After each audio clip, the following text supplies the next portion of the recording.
You guys want to stand?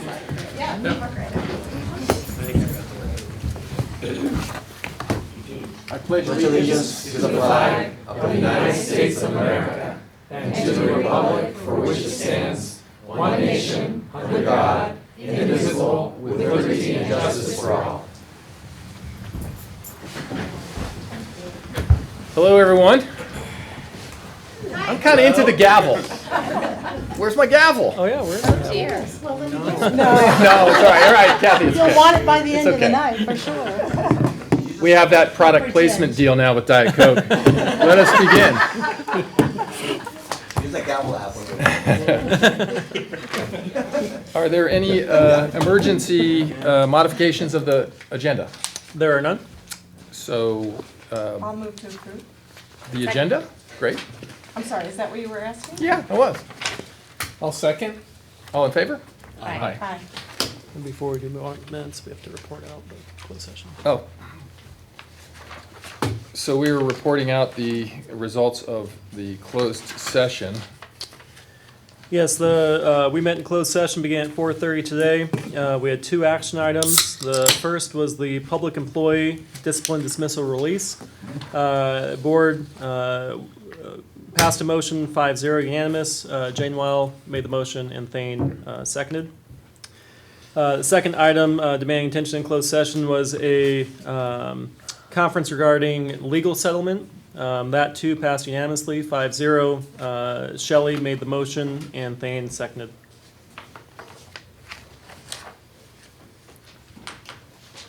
So moving on to the approval of minutes.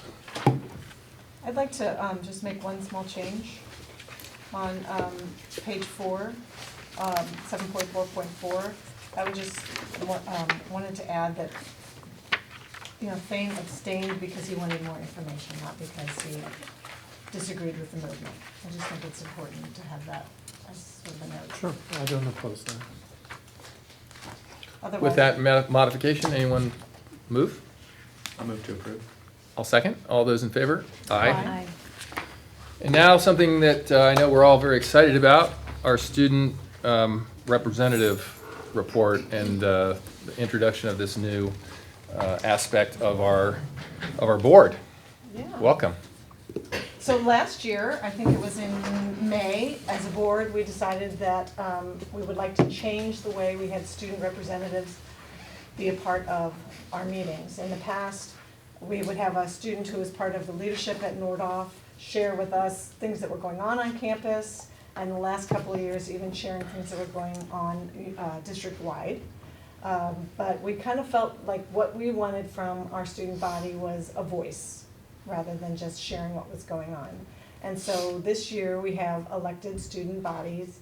We're calling them a student advisory council, and our junior and senior representatives will take turns sitting at meetings and sharing with us what they've heard on campus about the items we are discussing, or if we have information that we think would be helpful to share with the student body, they'll be our conduit to doing that. And it's really exciting. I'm going to introduce them. Our freshman representative actually is at her tennis match, so she's hoping to come. So shortly, I'm going to put up names. Just this: Sophia, Marina, Boyd. It's actually correct. Yeah, Boyd Barrett is our freshman, and she will be here later to sort of introduce herself. And I'm going to ask, as I introduce you, to stand up and just. Oh, actually, you don't have to stand up. So our sophomore representative is Grade D'Angelo.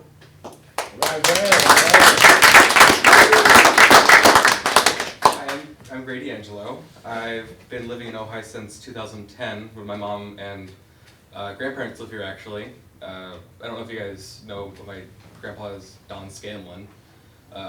He's part of the Rotary. See what else? You went to Matilda? I went to Matilda. I've been in the school. I've been in the school circulation for a while. I actually went to private school for 5th, 6th, and 7th grade, but then I came back for 8th grade at Matilda. Went to San Antonio, Topa Topa. Then I went to Montessori, Oak Grove, then Matilda, and now I'm at Nordhoff. And I'm So you're an expert on Yeah. all I am, yes. I have I've been all over the place. Yeah, great. And I'm honestly really enjoying it. And believe it or not, this is pretty much my school attire. I like to be extra. That's awesome. It's true, every time I've seen him, he's been wearing a tie, so. Welcome, thanks. Great. Thank you. And our junior representative, I don't know why I feel it's important, but Arlie Sakai.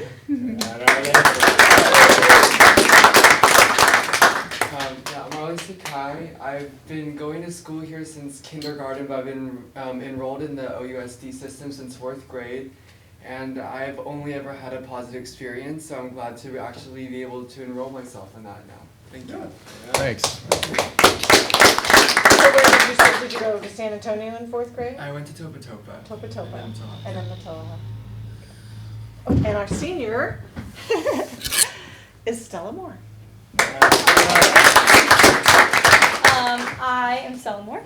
I have been in the school district since kindergarten. I went to Miners Oaks from kindergarten to 6th grade, and then I went to Matilha, which was awesome, and now I'm at Nordhoff. It's my 4th year. I love school, and I love being a part of school, and I think that we're very lucky to be in a district where we have a lot of things offered and a lot of opportunities, so I definitely try to take advantage of those. So, yeah. And actually, I meant to ask each of you that, if you want to share, like, you know, I think you said I know you're in the plays, you know, Oh, tell us yeah. a little bit about what you participate in at Nordhoff. Okay, I'm a part of the dance program. I'm in the choreography honors class after school, so that's a 7th period. I do the musical. This year I'm doing AP Physics and Drama at the same time, so trying to involve myself in both. So I'm in the play, and yeah, I do basketball, and I did volleyball for 3 years. So, yeah. Awesome. Awesome. I've been engaged in the visual arts for all 3 years, but going on, and varsity swim, and I am super grateful for all the APs that are at our dispense too. It's one of my favorite things that we have for Nordhoff. So, And water polo too, right? freshman year. Well, so. I mean, yeah, can't forget. I'm in the midst of college applications, so we're pulling stuff out of it. 6th grade, took out trash, put it on. If you walk past the pool. Great. See, I am in AP European History.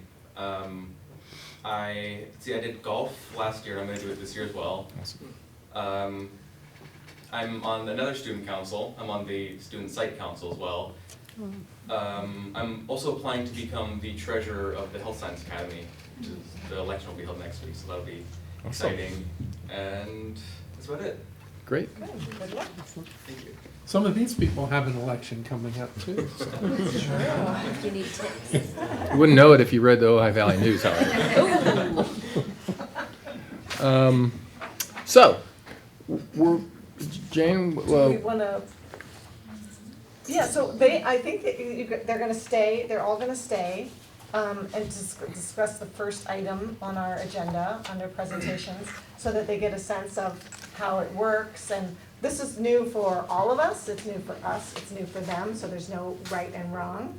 And we will learn as we go and adjust. And every year it'll probably be a little different, because we might have, obviously we won't have Stella next year. You guys could run again next year and serve multiple years if you'd like. But what we planned to do tonight was, after the presentation from Dr. Knox, they do have some information. They talk about how I guess I'll lead into it a little bit about how we met last week and what they plan to do to get information from the student body. But we'll do it in terms of within the presentation. Can I just say, we've seriously been talking about this for however long you said, but it's an idea that we've been bouncing around for years, I think. And I'm excited that you're here with us. You're all incredibly positive. I'm just hoping that you can also bring us some criticism if you feel that there is. But I love the positivity, and that's exciting. Yeah, I actually want to compliment Jane for bringing this to fruition. I actually had my doubts as to whether you could pull it off, and so kudos, because I think this is really good, and congratulations to you guys for being the guinea pigs, the first members. It will be very interesting, and I want you to know that this board actually does want to hear from you. And this is not ceremonial. What we had was ceremonial. What we want to, this is your opportunity to bring real stuff to us that isn't filtering through the adults and the professionals. This is your opportunity to have a direct voice to this body, so exploit it. It's a valuable opportunity. And I'll share that kudos, Jane, for driving it. As we use that term a lot here, drivers. It takes drivers to get things done, and you guys are drivers as well. Absolutely. Drivers representing your school, drivers representing your class.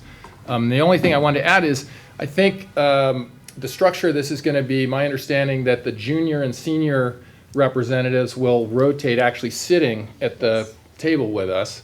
And so in seniority, Stella, you might as well sit up here. And then you guys will be rotating, and then the other members will come as, issues percolate that you're particularly interested in. It's a work in progress, as we said, but we certainly always want, and we have our last member, right? Yes, Sophia, this is our freshman representative, Sophia Morano Boyd Barrett, welcome. I was just having everyone say, I'm the freshman representative, and I went to this elementary school, and I know you do tennis, so just tell us a little bit. Okay, so I moved here from Ohio for 3rd grade, and I went to Miramani. Before that, I went to a private Catholic school. I went to Miramani, then to La Ha, and now I go to Nordoff. I've been playing violin for 10 years and tennis for about 4. Great, congratulations. Welcome. I told her I was especially grateful, we had people sign up, I think the second day of school to run. And so for a freshman to put her name in the hat and to commit to something when everything is totally new is really exciting. So thank you for doing that. I mean, all of you for doing it, but it's, I think, especially interesting for a freshman to do that. So moving on, I think, to our next item, about which you guys might have some ideas. 6.1, dress code review. We're taking information. Yeah, so I'll few brief comments, then I'll toss it over to Cheryl. So I appreciate our secondary administrators who are here from Attila, Javier and Carol, and from Nordoff, Dave and Jamie. So they are here not necessarily for a portion of the formal presentation that Cheryl will give, but certainly to be able to engage as there are questions or as we desire feedback from them. This item is coming to the board, again, at the request of, I think actually multiple board members have requested the item over the past 6 months or so.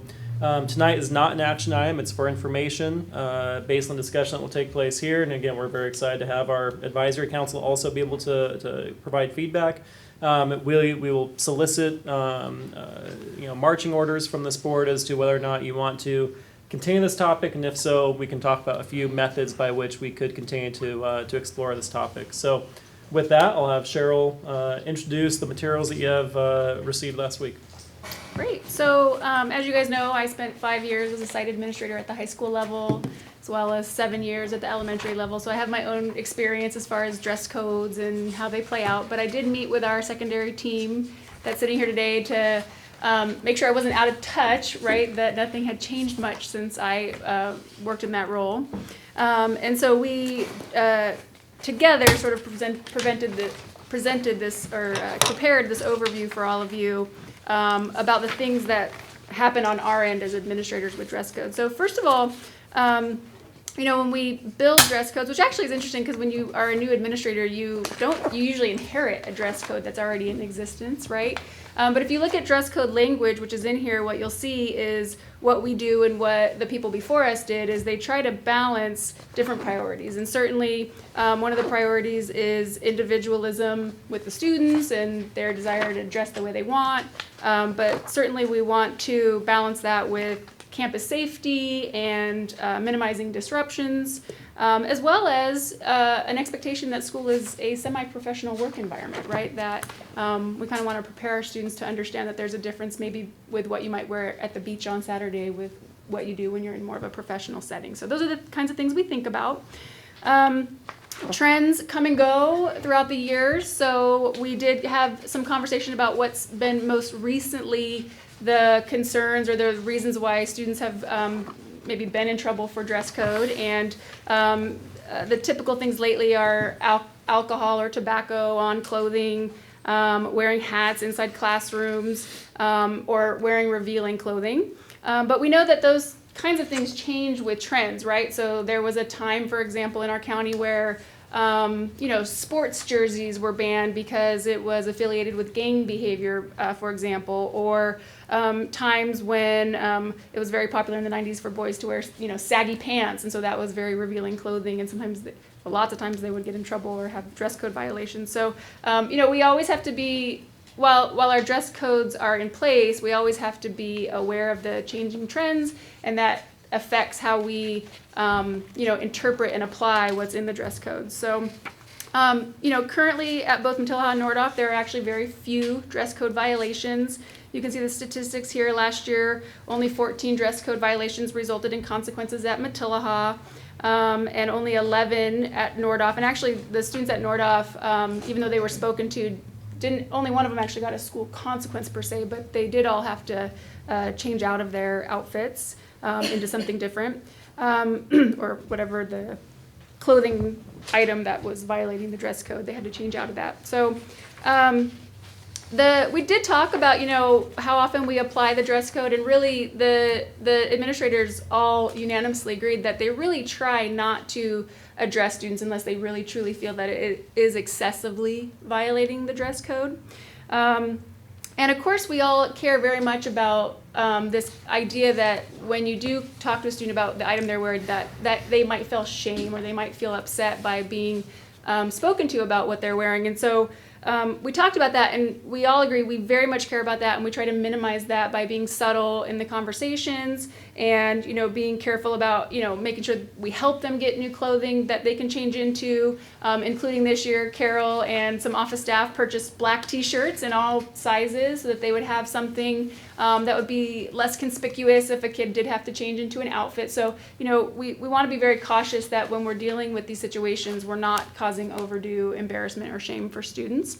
And certainly when, trends do change or issues come up where people do feel like we should be reconsidering something in our dress code, there is a process for that. And Javier just went through a process last year where it was brought to your attention that leggings should be reconsidered. And sometimes leggings are very thin and see-through, and so that was sort of violating the revealing part of the dress code. But they came to some agreements through their school site council, which of course is a body of people that includes all the stakeholders, and they discussed it and came up with some parameters that everybody thought were the right parameters and voted to add leggings back to the dress code. So, we do very much care. We want students to have a voice. We want parents to have a voice when they come to us with information. We take that into consideration, and we definitely want to offer the best dress code that we can, given all those priorities that we talked about at the beginning. So that's kind of our overview, and of course, we're all here to answer questions if you have any.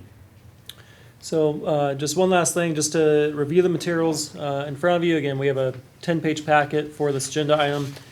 You'll see that we have both a board policy as well as an administrative regulation as far as the board's historic role when it comes to establishing the very wide parameters of a dress code policy. And then actually as part of the AR, it actually states what Cheryl mentioned as far as the role that then school sites have in further developing those. I will draw your attention on page 6 of 10. You'll see that item 5 under administrative regulation, gym shorts may not be worn in classes other than PE.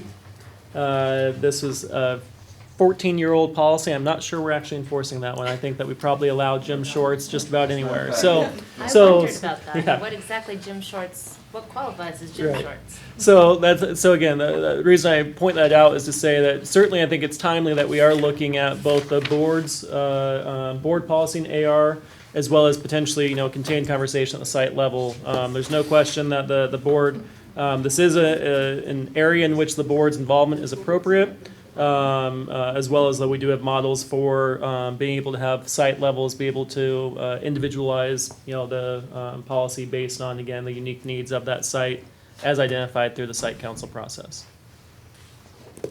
So from a site council perspective, how often does the site council engage the subject of the dress code? We typically during the first part of the year, we ask for people to nominate other people to be part of or nominate themselves to be part of the school site council. Once the school site council is formed, then we actually go through our agenda. And what I mean by the agenda is the agenda that the students get, which has all the expectations, dress code, everything, Title I, parent right, etc. And we go through the items that we feel we need to discuss. And last year, it came up to our attention that maybe it was time to look at dress code. That's one of the things that we did last year. Okay. For example, this year, we haven't talked about dress code yet, but there were two items that we needed to talk about, was the parent Title I involvement policy and our student compact that we have. So those are the two items that we did at our first school site council meeting. Dave or Jamie, what about Nordhoff? I've only been involved with school site council for 2 years as an assistant principal in charge of curriculum instruction, and last year as principal. And it was not brought up in any of those items. We were dealing with the single school plan in most of those school site councils talking about the budget. So in those 2 years, the dress code was not brought up in that particular body. But we've had plenty of conversations with the leadership class, with student body, over the course of my years as a site administrator.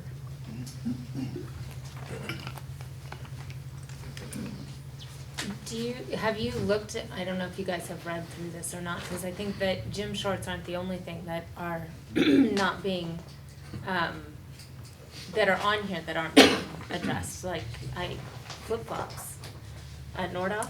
Mm-hmm. The kids wear flip-flops all the time, yeah? Yes, I do. Yeah, which is one of the not acceptable items. So I was just curious I think, well, first of all, let me back up. I asked that this be brought to the board, and part of it was for clarification on what things actually are enforced and what aren't, and because of the issue of shame. I appreciated hearing you say that, because that has been my experience with it. I made sure with my daughter beforehand that I was allowed to talk about it, but she, through Matilaha, she did not wear shorts the entire time she was at Matilaha, because in her first year of 7th grade, she was dress coded for shorts. And felt very much like it was unequal, because she's a tall young lady with long legs and stood next to her friend who doesn't have that same height, who wasn't dress coded. So I'm curious about the equity in the dress code, and my concerns were whether it was what was being enforced. Do the kids know what's being enforced? And do we agree with what's being enforced? I think, I don't know if you're specifically asking for answers today. I don't know that they're prepared to give specific answers. Well, I wasn't sure if they had read this or not. Yeah, well, that's the issue, is that we do have at each site sort of slightly different. I know at the elementary level, it's very important to sort of flip-flop because they're on the playground, and it's, of course, but you're right, nobody stops it from happening. And I mean, like right here, it's saying shorts should be mid-thigh. Well, that they're not. We all know that. The style now is kind of what I call volleyball shorts, they're short. But does that matter? So I think our administration has been very good at adopting themselves to know, well, you can't, it's really hard to go shopping and find a pair of shorts that are mid-thigh. So how, does that mean you have to wear jeans all year? So I appreciate that flexibility, but I think you're right. I think we run across, sometimes it's enforced, sometimes it's not, or sometimes I see what I would think is a blatant violation, and that kid is not, no one does anything to that student. So then aren't other students going, well, okay, I guess that is okay. So I think it's more important, I'm hoping obviously to clean this up, make it a little more modern if we decide to dive into it, but I think it's more important as a group to discuss what's the proper way to handle this. How do you handle different, you know, different people feel differently about things. I know one year, I think when my oldest son did promotion at Matilaha, there was somebody who checked everybody. Like, there wasn't 3 people checking. It was like one person at the door, and you were coming into the door, and if your heels were too high or your dress was too short, you know, you didn't come into the gym. But I don't know that that happens every year. I just happened to know that year. So I think that seems more, I don't know, does anybody else feel that way? That it's, Well, when I heard the comments about the shaming and some of these other things, a couple of things came to mind. And one, you know, shaming means you got surprised, right? Or it's not consistent. And that comes out of ambiguity. And to have a dress code that is ambiguous leaves lots of room for differential treatment. If I'm a kid and I don't exactly know what I'm not supposed to do, then either I'm going to be too scared to do anything, or I'm just not going to care, right? Because that's how laws that nobody understands work. So that kind of came across, right? And then I will say, I know we're probably not there yet, but you know, when you brought this up, I actually went and looked at all of them. And I didn't see anything that like slapped me across the face that was a problem, but there is a tilt. And it's what I've read about in terms of the concerns that people bring forward about dress codes. The word modesty is in there a few times, and I'm not sure what that means, right? And so, you know, I'm a lawyer. I don't like words that I don't know what they mean, because I don't know how to administer that. And modesty is the traditional concept that is applied to girls. And then when I look at a lot of these other policies, I see a lot of stuff about midriffs and bra straps and skirts and stuff. I'm sorry, it bothered me. It bothered me, and I don't know that it bothers anybody else, but, oh, okay. There's gotta be a way to talk about this in a much more objective and clinical fashion. You know, I started off with, you know, neck to knee, cover yourself. Like, okay, give up, right? That's 1940, and we're here, right? But in a sense, I think that's where we need to be heading, not these value-laden stuff, because, let me ask, is somebody going to go nuts because they see a bra strap? Because if they are, they don't belong in our school. But girls are getting busted for it. And Just that's a last problem year, for me.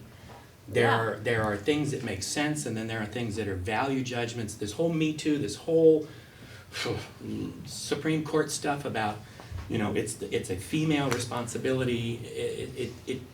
It's not overwhelming. But it was enough of a tilt to say there's got to be a better way to express this that doesn't feel so gendered.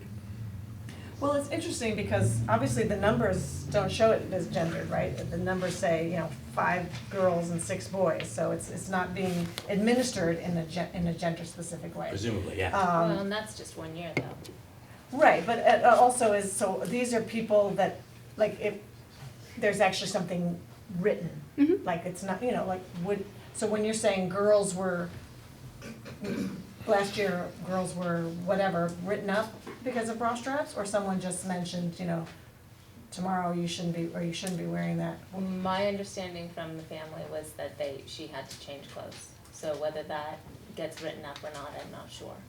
It doesn't always. And I know that when my daughter was dress coded, several people were at that same time, and one of my problems with it is the requirement then to wear PE clothes. So every single teacher you meet during your very first day of school or whenever has the automatic, it's kind of the scarlet A that you're walking around with. You have let everybody that you know on campus that you didn't follow the rules and you had to be dress coded, and now it's okay to treat you differently because of that. We can make you wear something else because you didn't fit what we told you to. So I have issue with that. The other thing you mentioned was these are only the excessive violations, right? Which suggests to me that the line is in the wrong place, right? Because we should only be interfering with our kids when there's an absolute need, right? So if there's no need, then is there a violation? You see what I'm saying? if we wait for the most serious things, then isn't that the line? And if we set the line someplace else, isn't that fake? We should behave consistent with the rules that we have, as opposed to, well, this is a rule, but you have to violate it really bad before we care. Like, well then, where is the violation level? You see, am I making any sense? You're at making all? sense. It's just, it's very difficult. You know, if you say no midriffs and you have a girl who has, you know, a shirt that is very close to her short line, but if she lifts her arm, you see her midriff. Like, we don't usually pull that person in, you know, we usually don't bother that person, but clearly you could say she violated the dress code. You could if the standard was ambiguous, right? Well, Yeah. you know, you're a lawyer, so you'll know the famous Potter Stewart quote, and it was that regarding pornography, actually, the difficulty of establishing something like that is that you effectively come down to, well, you know it when you see it. Yeah. And that's a completely legitimate aspect of this whole inquiry.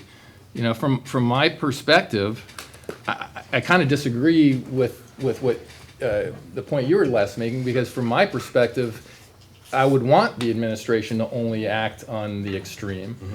My question might be maybe even set the bar higher, and potentially if someone is perceived to have violated the dress code and it's not, again, you know when you see it, like, we have to take action. If it's not that, then there's a communication with the parents. Sure. And it's not force somebody into a different dress that particular day, but just, hey, you know. But I'll tell you, this is one of those fraud issues, because on both sides of it, I can totally see where the administration would be coming from, certainly wanting a dress code of some kind.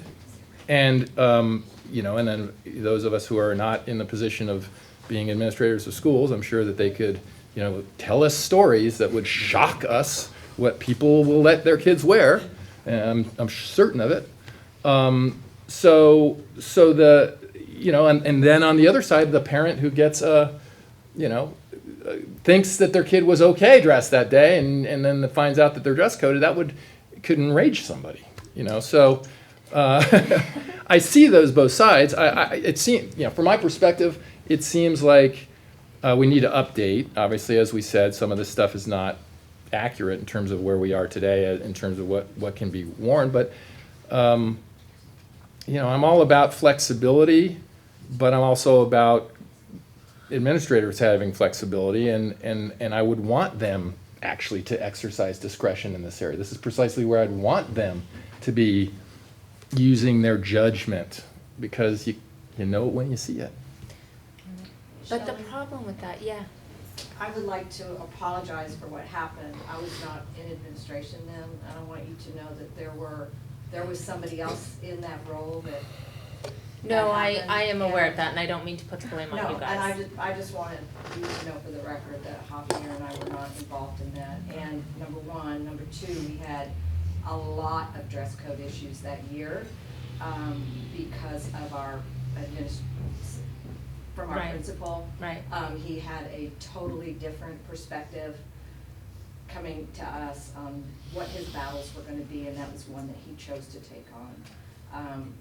It is not today as it was And I when your daughter was. so appreciate hearing that, and I do appreciate that, and I have noticed that, and I didn't mean to No, I just, suggest that it was Yeah, but I think current publicly, administration, you but know, it was, an apology to you, because I can just imagine was how scarring. humiliated she was. she did not, even at home on weekends, so this is the shaming issue that I just can't deal with, is even at home, Yeah. would not wear shorts for 2+ years because of that one incident, and I don't want anybody else to have that. And I agree with you, Kevin, but I think that I agree with Michael in the ambiguity issue. That when administrators have, you know it when you see it, but clearly everybody sees something differently. Mhm. And through that process that I went through with my daughter, I found out that my son had been dress coded years before, that I had no idea, because he didn't really care.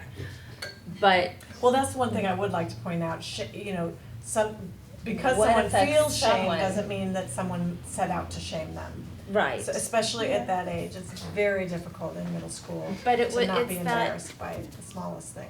That, not knowing where that line is, he was wearing a t-shirt with a band name on it, and he came home from Nordhoff then, and it was at Matilaha that he got dress coded, but later he came home from Matilaha, or Nordhoff, and said, so you know, when I got dress coded, now my teacher has that picture in their classroom for the thing that I got dress coded for.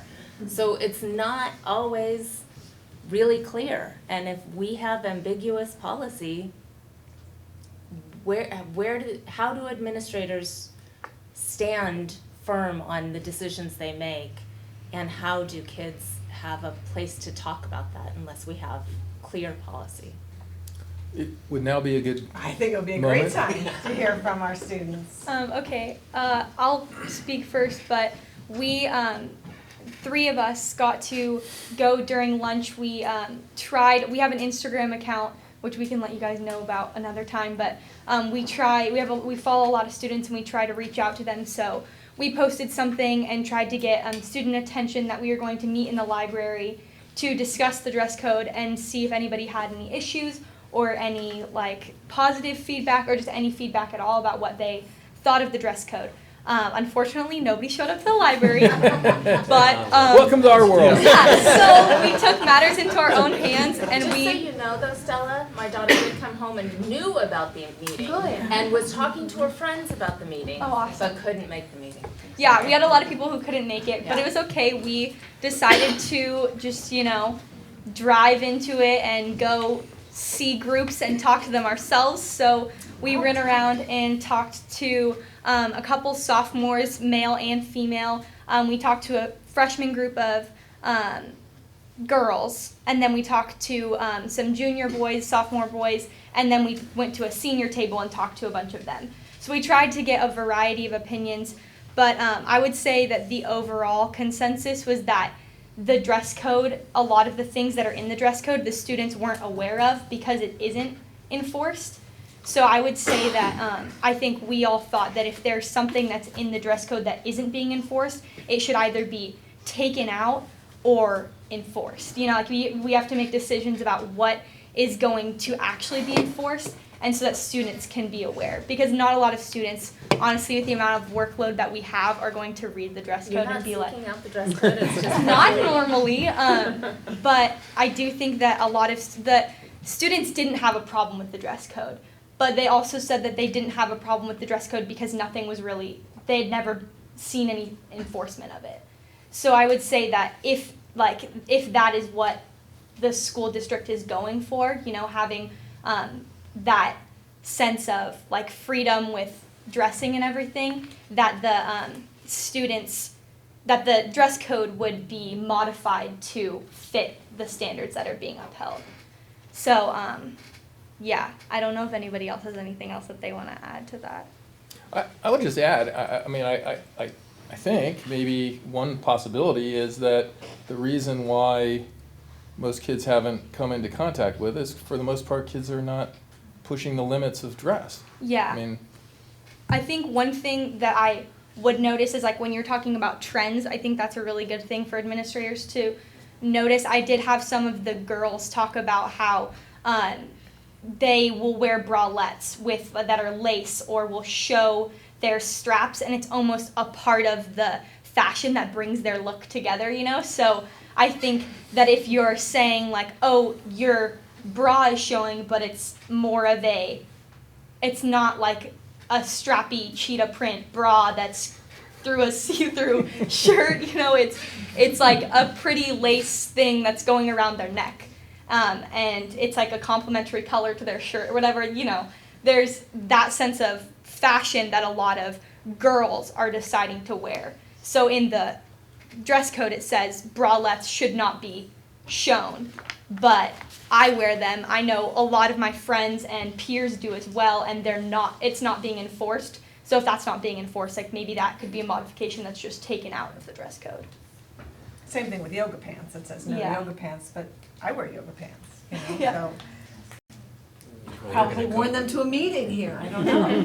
But, you know, yeah, so that's interesting. Do you guys feel?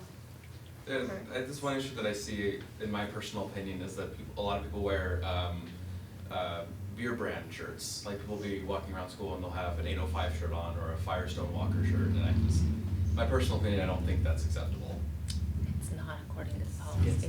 It's definitely not for But that, to me, that would be a good example of where I think you'd want perhaps an administrator to just say, hey, don't wear beer shirts, but you know, you don't want to, you're probably not going to strip them and put them in a different shirt for that, right? But what do you think of the idea of kind of, you know, working with the students, at least in the first instance, rather than having to change the actual clothes? I think just working with them and not necessarily just shaming them with what they wear is it's really important to rather not just completely shame them for if they were to show up to school with a beer shirt. Definitely not to just shame them for the first time, like tell them go change, but to more or less give them a warning, say don't wear that again. I think that's better to work with them. A couple of things come to mind. One is I think that the sentiment brought out that having a dress code that's enforceable and reasonable makes a lot of sense to me. Making modifications so that it is enforceable and reasonable is a good idea. I like the idea of working with kids, I mean, depending on what it is, you know, having some sort of warning system if it's not egregious. But then what if they just don't want to change? You know, then what do you do? And so if you're going to have a dress code, I think it's important to enforce it at some point. And I love some of the wording. There were some others sent around and we had ours, but the idea of respectful clothing and not distracting clothing, I like those words. I mean, I know they're not definable, you know, but I like those sentiments. And, you know, the semi-professional, I mean, you're coming for an education, it's a school, it's not the beach, it's not, you know, some other kind of environment. Are we dressing for what we're doing? I mean, we all dress differently depending on where we go and what we do. And what do we want our dress at school to say about what we're doing at school? But I mean, that, you're going in a completely different direction than as we've learned, our dress code is nothing remotely about that. I mean, kids are going to school in flip-flops and shorts. You know, I mean, I think that's what's going to continue to happen. I mean, I would hope. I mean, I think that's the world we live in. I mean, you know, when I started out as a lawyer, Fridays were the casual day. That was like a big deal. Now nobody wears, you know, suits ever almost. So I mean, I just think it's how it is. I mean, from my perspective, the only kind of dress code that I would think we should be enforcing is one, you know, when someone is over the top in terms of, you know, perhaps the message, or because it's so revealing that it's inappropriate. But I mean, I don't see us becoming a Catholic school. No, but I think at what point does it become so revealing that it's distracting? I agree. I agree with that. I agree. I mean, that's what I mean by. Well, I think distracting, I mean, you know, a wetsuit is distracting, and you're Right. fully covered, but if you're in a wetsuit, if people are gonna be looking at you and going, what's going on, so. No, if you it doesn't dress have to like be an revealing, astronaut, but- yeah, I mean, Right. I think. But also distracting, to me, smacks of it. Female bodies are distracting is the message that comes across loud and clear anytime that word to me is used. But I think guys, if they don't wear a shirt, that's distracting too. But that's not, nobody's getting dress coded for not wearing a shirt. I don't think that's the issue. But I have girls to say, are I've been at Nordhoff this year and seen guys who are practically not wearing shirts. I mean, there's so much cut out. Yeah. And I don't think that's Some of those appropriate. things, yeah. I think they should be dress coded, Yeah. but they're not. I mean, when I heard gender neutral, I thought, oh, that's great. I think it's great that everybody wears clothes. You know? I didn't know that it meant really having a double standard that, you know, so. I think equal should be equal. I have one thing to say. I think that when I actually made a comment when we were walking around, which I kind of like was taken aback by myself. I was like, did I really just say that? But we were walking up to Gray's friends, and they were a group of boys. And I was like, well, we should also walk up to a lot of girls because I think more girls are going to have opinion on dress code.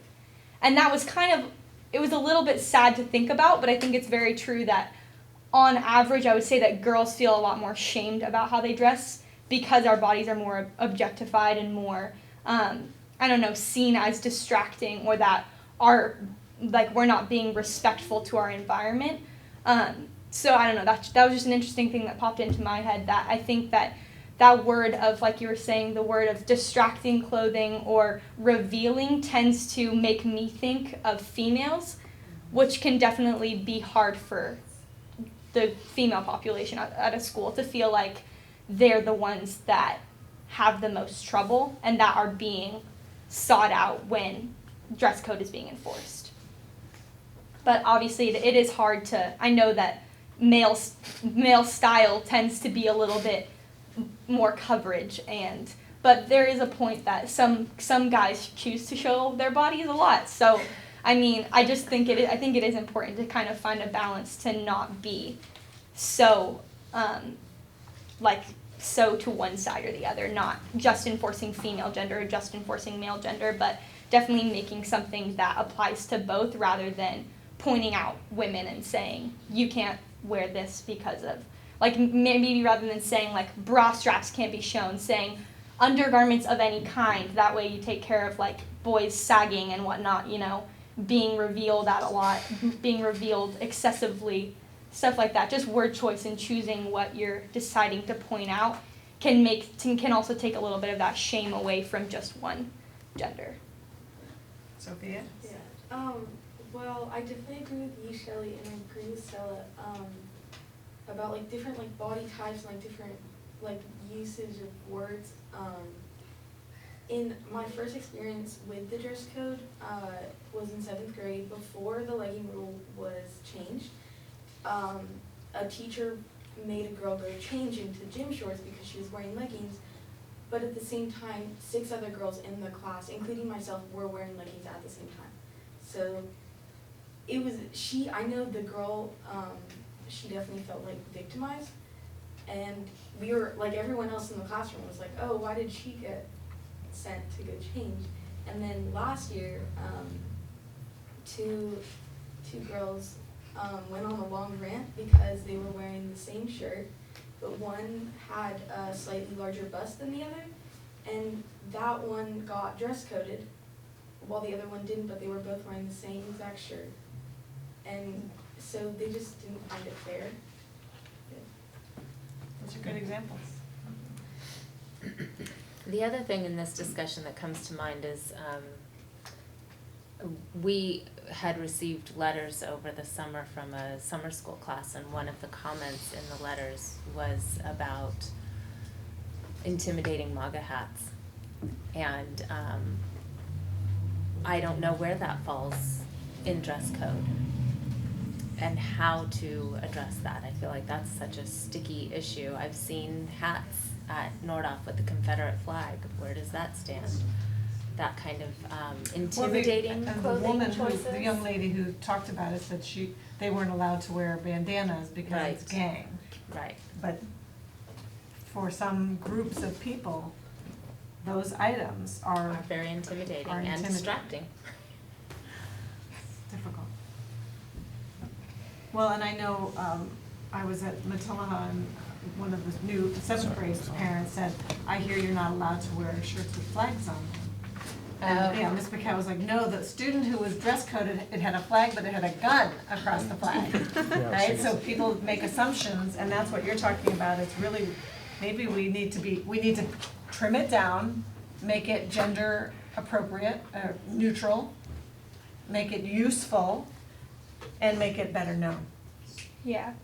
I would say a lot of students just don't know, and that's a big thing, is that just having students be aware and have the dress code be enforced enough, or like enforced in the way that you guys want it, so that they understand what the lines are. I'm going to suggest, I think, unfortunately, we don't have unlimited time for this subject tonight. What I am going to suggest is something that Andy just indicated, and I was thinking something similar, maybe you guys are as well, that maybe we form some kind of a committee and do some kind of work on the dress code, some proposals, and maybe a couple board members, maybe one of our student reps or two, and some other people who would have input. And I mean, certainly it seems, if nothing else, I mean, I'll tell you, when you talk about MAGA hats and, there are, First Amendment, it's very complicated. And, good luck to you guys out in the trenches, really. And we appreciate it. I appreciate it. I mean, I trust all of your good judgment, but we can do some more formal stuff, I think, with the dress code. And it sounds like we certainly need an update. And my opinion, I would like to hear more from administrators who deal with this, because you guys have been kind of quiet. It's been a long day. But, no, I mean, and not that, you didn't know what questions would come up, so I think being prepared for questions is good. I also think that this is a good topic for everybody to discuss. I would not feel comfortable with it going to a little committee and then coming out with the proposal. I think these are things that we all, as a board, should discuss. well, the proposal then would be discussed. I'm just saying it might be, kind of the nuts and bolts of it. It's clearly, there are literally some line edits, as we say, that would have to be made. I mean, clearly things that just aren't relevant anymore. But this is an information item. I don't know if any administrator feels like chiming in, but if not, we can continue the discussion at the next board meeting and then decide what to do then. Does that seem good?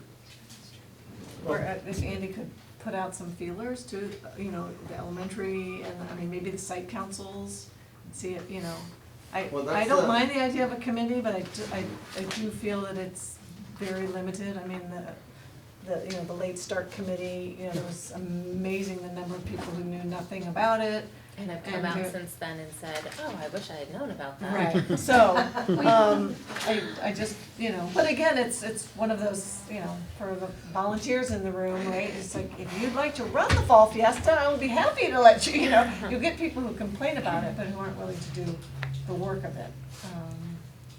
I don't know, a survey? I was gonna say, I think a survey might be the right way to go. We're having our math meeting next week, and we did get 288 surveys, returned. It might be the first way to generate information, and then from there, maybe a committee can look at that information and start to decipher it. And Why don't we do that? Why don't we have a survey of parents students. and students? I was going to say that. I was. Aren't you a lawyer? It's a re-election year. So. And then take it from there. Excellent. Sounds good. Yeah, if I can just share one last thing, is that in regards to dress code, it's a living, breathing, moving document. That has been my experience with it.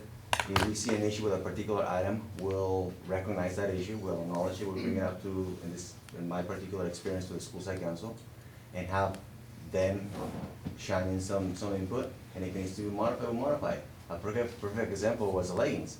Yeah, it used to say no leggings, and that was a hot item, right? And we decided to take that on a couple of years ago. It was presented to the school site council, and parents shining their ideas and how we can modify it, and it was modified. So if you compare it to the one we used to have before, we're saying no leggings, now it says you can wear leggings. However, there still has to be some boundaries, right? Make sure you have leggings that are not transparent. Your undergarments are shown. So again, it's just an example of the way that I view the dress code. And it's not just something we're never going to change. It's if an issue comes up, we're going to address it. And the dress code will be modified as needed. Because trends change, times change, and we need to keep up with the times. So. Everyone comfortable moving on?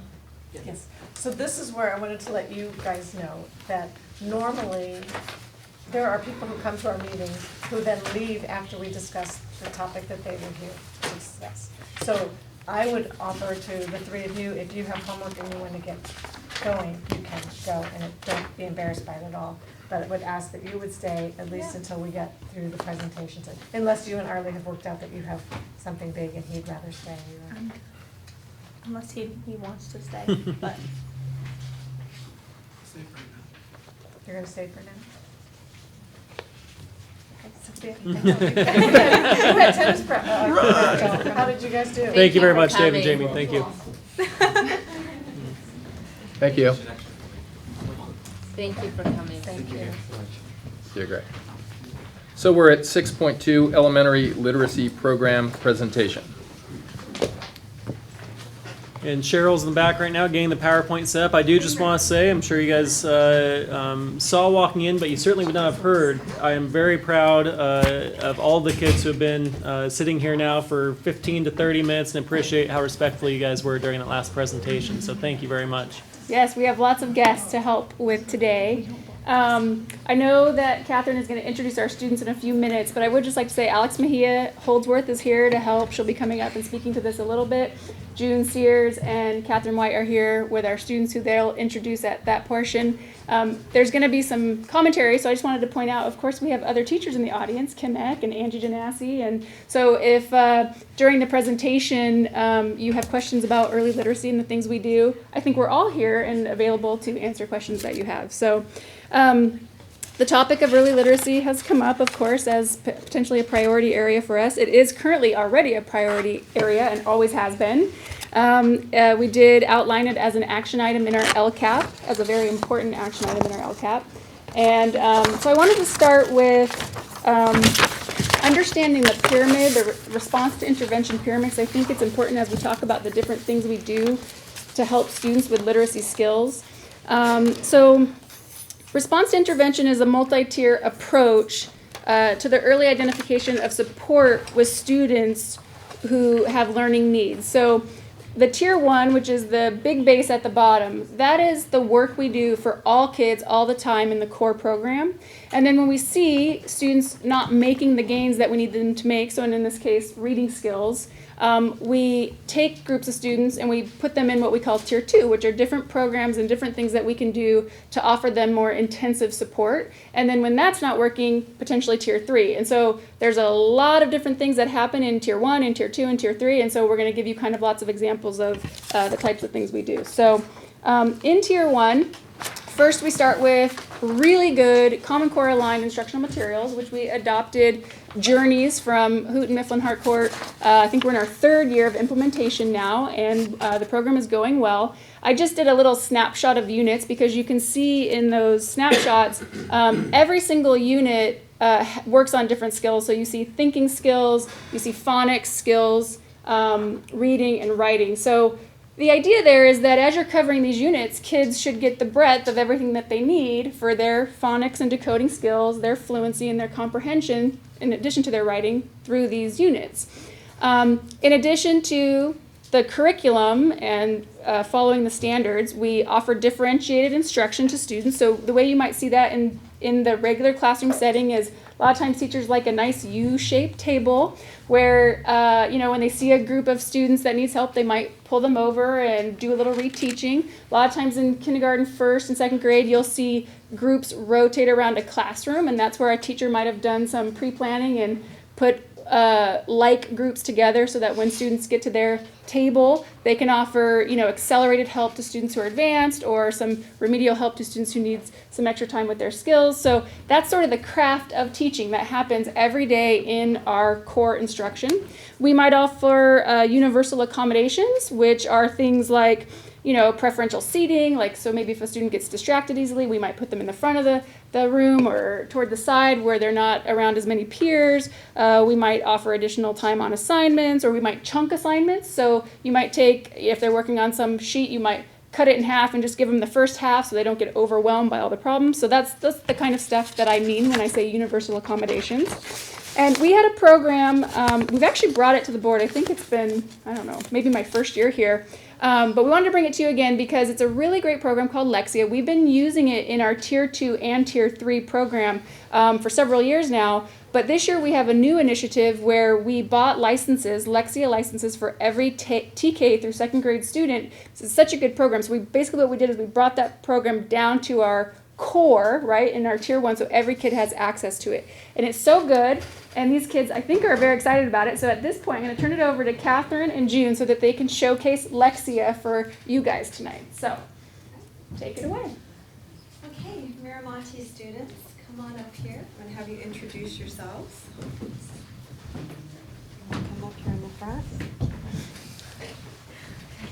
Look at all of them. So put your backs to your families right now. Look over this way. I want you to, first of all, tell them who you are, okay? Let's start right here. Can you turn around? Tell them your name. Alex. Now Hey, your Alex. last name. Gutierrez. My Okay. name is Andres, and my last name is Gomez. Hey, address. Go ahead. My name is Christian. What? What's your last name? Christian. And Jeremy. And That's last your middle one name? is- Kentwell. And what grade are you in? TK. TK? Hey. Charlotte. Go ahead. My last name is Boyce Brewcup. Go ahead. Sharon Boyce Brewcup. Go ahead. Hey, guys. Tilted Walton. Okay. So you have a range here from TK, K, first, second, and third grade. So these students are here today to demonstrate a program that we have at Miramonte. It is called Lexia, and they're all really good at it, and they're pretty excited to show you what they can do. So Ms. Sears, do you have their tablets? Oh, they have their tablets. So here's what we're gonna do. See, there's a little space between each one of the adults over here. Could you guys go fill one of those spots? What do you think? Over here. You guys can walk around this way. There we go. You go fill one of those spots. I'll give you your computer here in just 1 second. There you go. Awesome. Andreas, I'm gonna have you go all the way over and here's yours. Yeah, but why don't you come up here? I've got the fun stuff tonight. You got some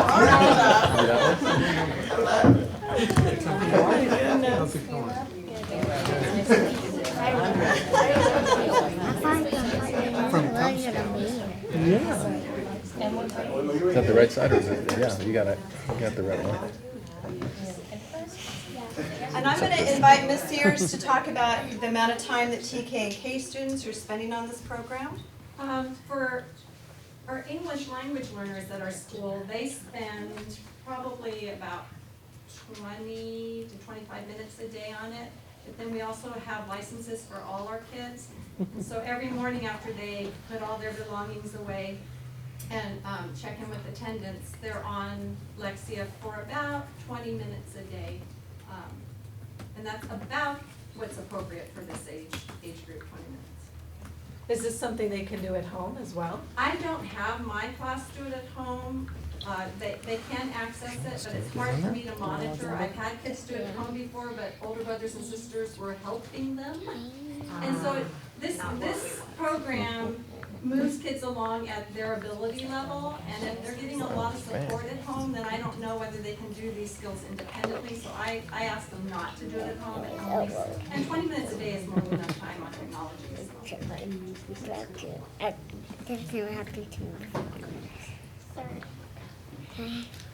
I love to watch how good they are at navigating through all You guys are of this. amazing. It's fun. I have a lot of friends that went to Miramonte and really liked it.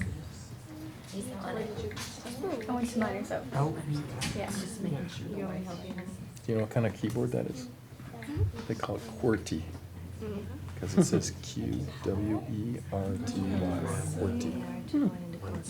Oh, you did? Please get your teacher. Uh-oh. Good thing she's standing right over you. Oh, my Lexia. I wonder if Yeah. it's It's after the because eight, bud. Mrs. White, we're not, Are Mrs. we White, on when we do our Wi-Fi, we're on Wi-Fi at school, is it? Can you get into the Ohio Unified? Well, I was using guest here.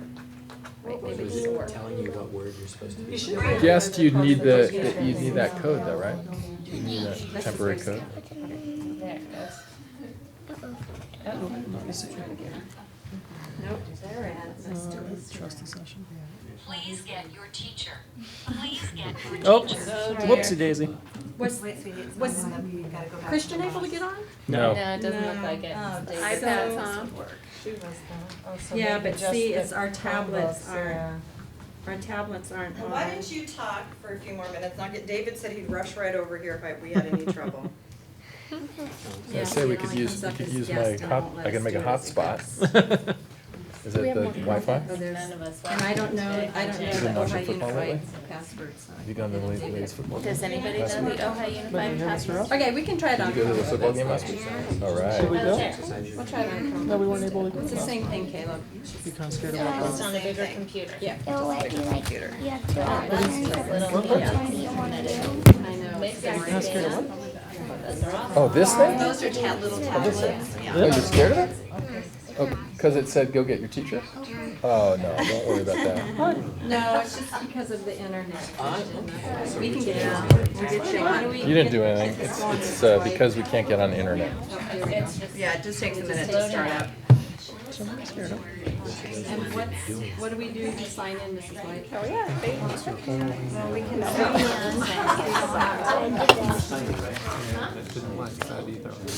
Oh, you're gonna go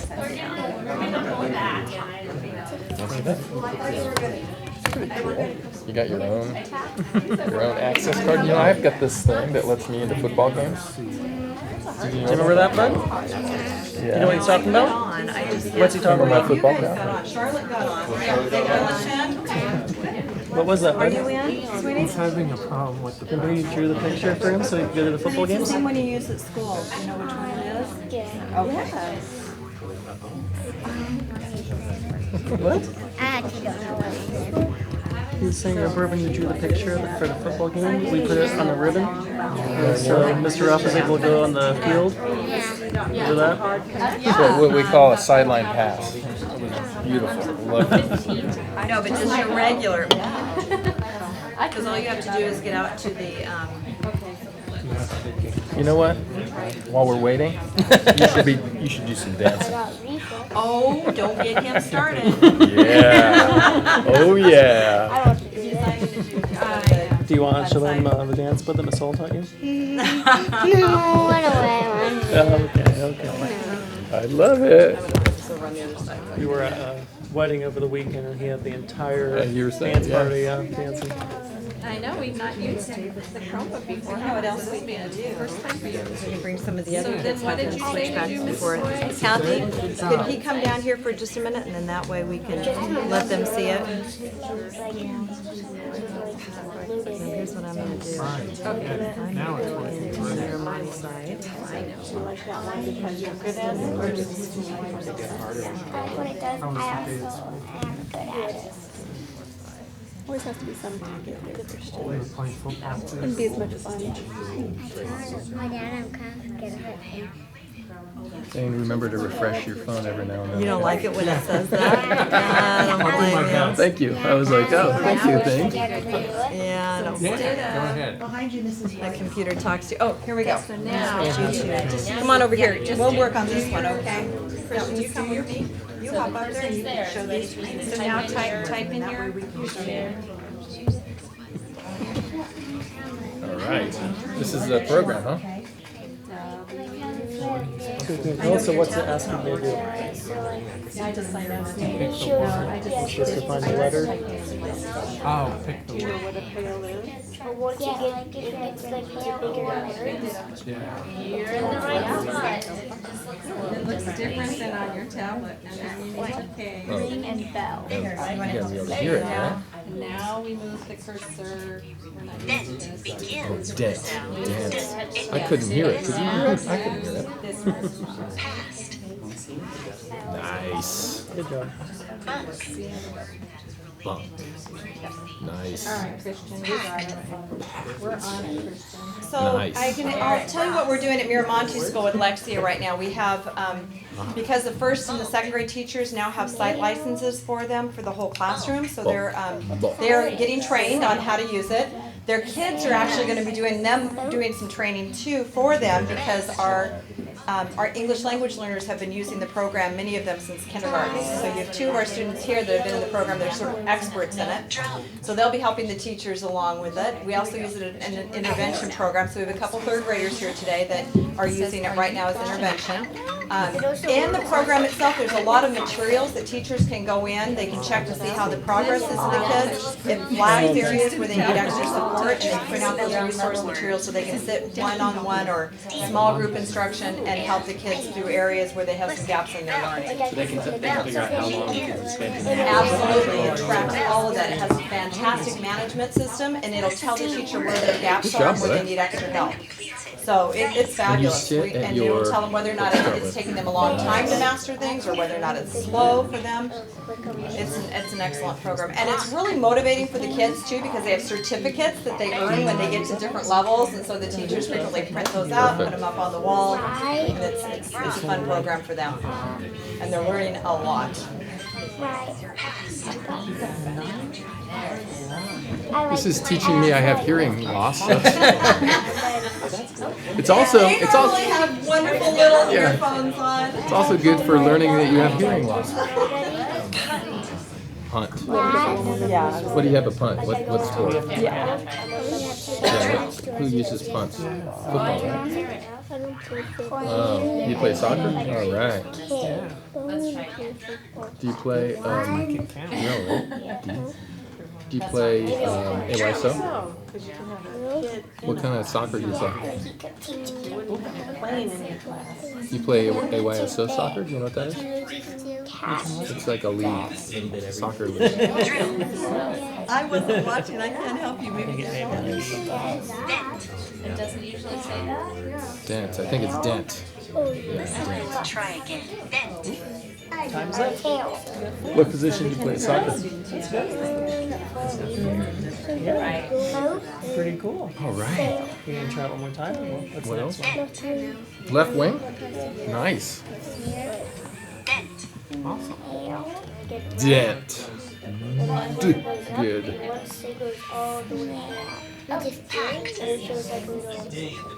Do you know what a pact is? Have you done this one before? What's a pact? It's an agreement. Bump. I think it's bump. Yeah, you got it.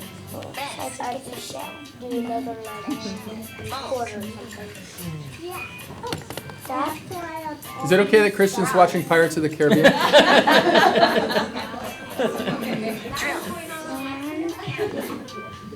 Dress.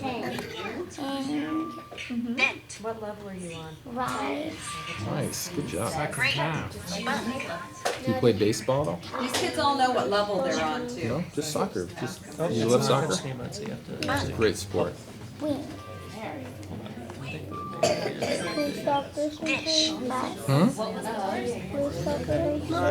I sometimes play a little tiny bit, but I have a son.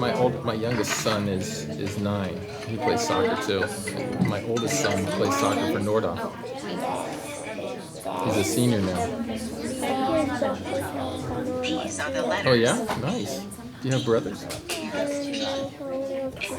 Oh, okay, so you're the big man. You're the man of the family. Because they look similar. This one starts with the letter You're the youngest? Look at the last letter of each word and put it in the box where it belongs. So what kind of, so obviously the students are doing this part. What does the teacher receive from this besides the fact that they got 5 or they got 15 or what kind of feedback? Do you want to speak to that? As Put it in the box where it belongs. the teacher portion of the website, Nice. it will track how many minutes the child is on for each week. Nice. It will track their progress on a specific skill and how many attempts. So if, for example, they're working on rhyming and it took them than 30 attempts, so that's a red flag to the teacher that you can print out Lexia skills, pencil paper kind of work to do with them, or you can do your own material. So you can go in and look to see where they're struggling, and at that point you would say to the child, you're not going to do Lexia today, I'm going to have you work with me and work on strengthening some skills. So it's really good reporting. Some of our tracks their level, like what level they're on. Some of our parents have asked for some of those resources to be sent home, so usually teachers will hang on to one set that they're working on, same material sometimes. And then the parents will go home. You did so fast. Good job, buddy. Well, thank you very much to our student presenters.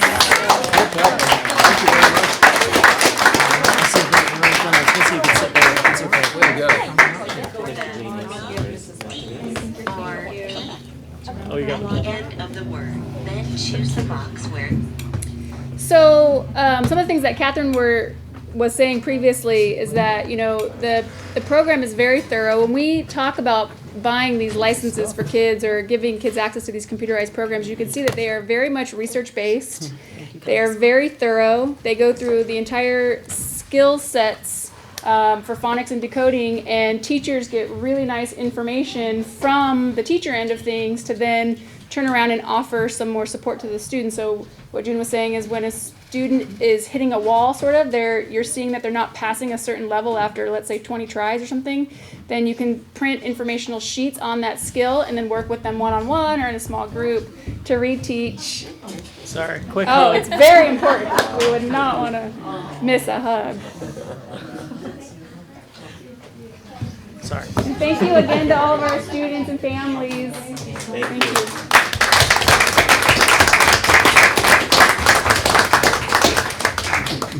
So we found this, we're very excited about this new addition that we've added to our core program in TK through second grade.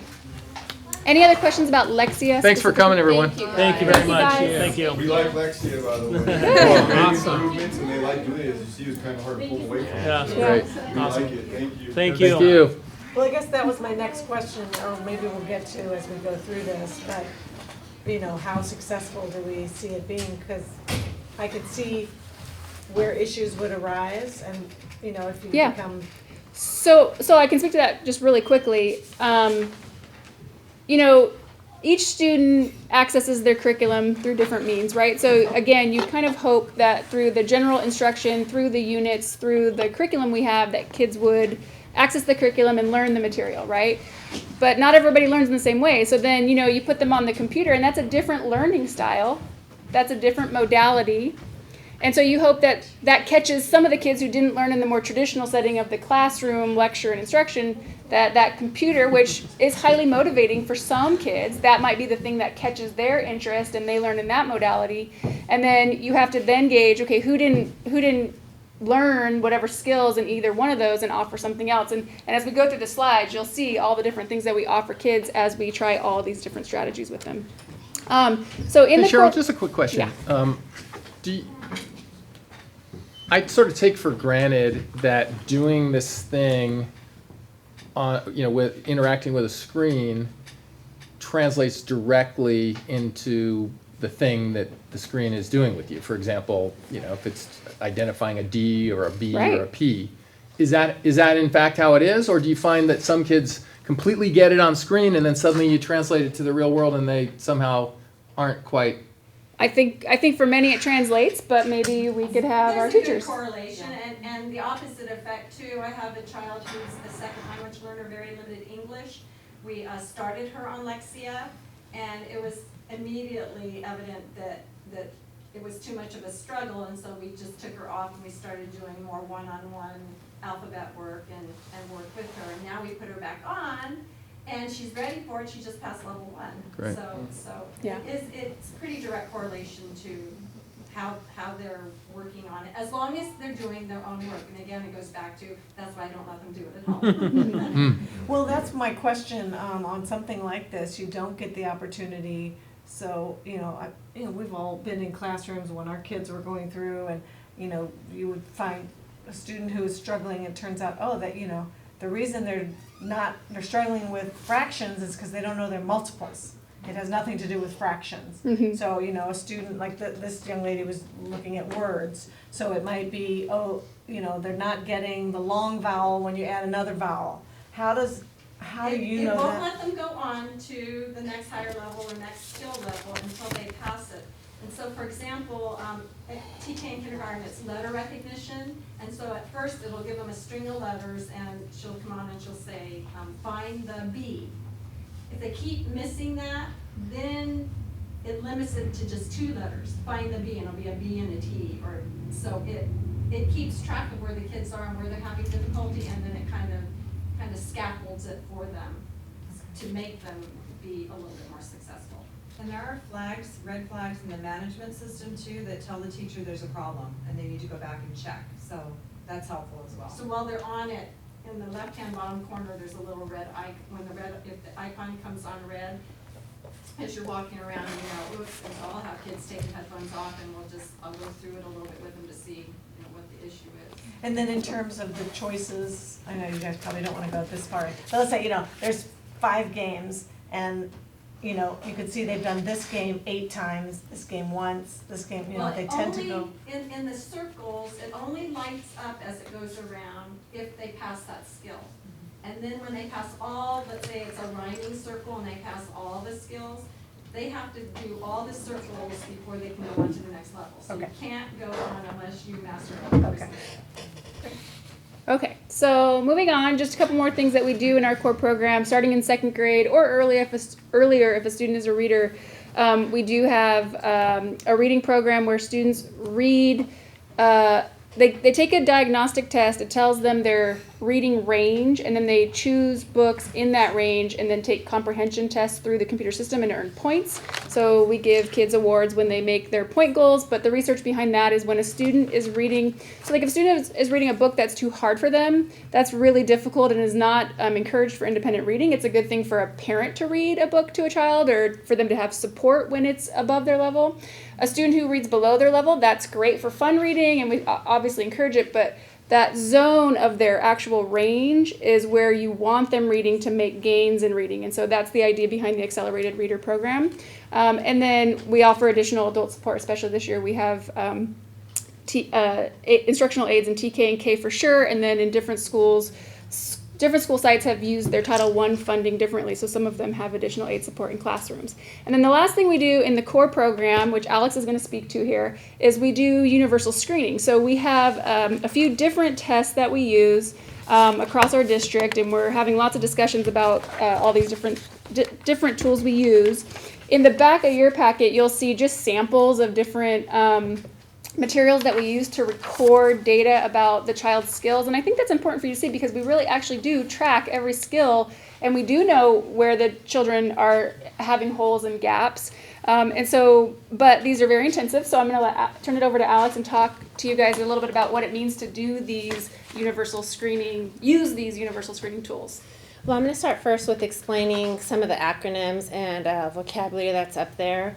I think it's good to start with the California Reading and Literature Project because that's the big umbrella which some of these things fall under. The California Reading and Literature Project is actually a collaborative effort and partnership between universities and school districts to support and sustain continuous improvement of all students. Particularly student academic achievement. Their purpose is to provide high-quality, standards-based professional development specifically to educators in reading and literature. Underneath that umbrella, then there is results. And results, which is up there, it's the tools and the assessments that the California Reading and Literature Project developed for educators to use. And one of the results tools is the BPST, the Basic Phonics Skills Test, and that's an example of one of the assessments that is within this results toolbox. Okay, ESGI. We went to ESGI as which is a web-based software program that we could use, for example, the BPST. June actually is the administrator for that, and so she created a BPST type of test to track our scores on with the BPST and some other skills because in the past, we had to do it all paper pencil and we had these big spreadsheets. So it was a better way that we could collaborate and track our students' progress within that system. Dibbles is a similar assessment tool. Why did we go to Dibbles?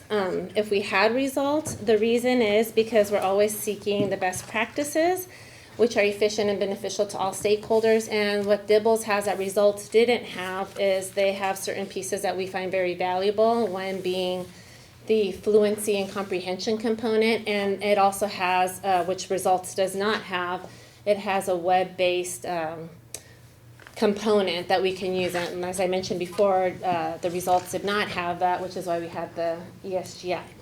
Okay. The process for evaluating the students, all of the testing, kindergarten through second grade, is done on a 1-to-1 ratio. It can take up to 5 minutes or more per student, depending on the skill that is being assessed or tested.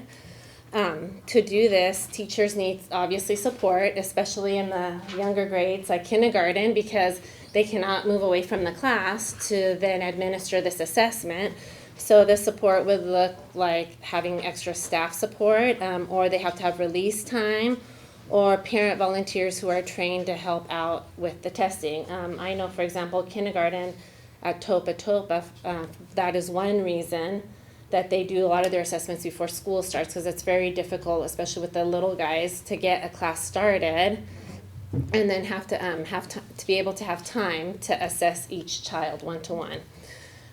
What do we do with all this information? Well, teachers are supposed to, once we get the information from the test, we see, like if you can see up there, this is actually like a second grade and third grade page that we would test a student on. So it would tell us and inform us what sounds the child knows or doesn't know and where the gaps and holes are for that student. And we would use that information to instruct our teaching so that we can then meet the needs of our students. How do we do that? Well, we should engage as teachers in an inquiry, a cycle of inquiry, or what we're calling action research. So that is when then the teacher would look at, I'll use kindergarten as an example because I have Angie and June to support me in case I miss anything. So in kindergarten, for example, if a child does not know all their letter names, then they would pick that area. We're going to focus on the students learning the certain letters that are missing, and we're going to focus on these sounds. And then they would think about what strategies are going to use to help those students meet that goal of then learning those letter names or letter sounds by using programs like the Lexia or the classroom instruction and all the things that Cheryl was talking about on the slide before. And throughout the process, the teacher should be collecting data, and that doesn't just mean doing formal assessments like this all the time, but it can be collecting data informally, just observing the child and what kind of work they're doing from a day-to-day basis. It can be from little exams that they do in the class and just checkpoints that you have from the child. And then the teacher should analyze the data and then report the results with through professional dialogue with colleagues, parents, and administrators, and any people in the system that have a stake in that child's progress.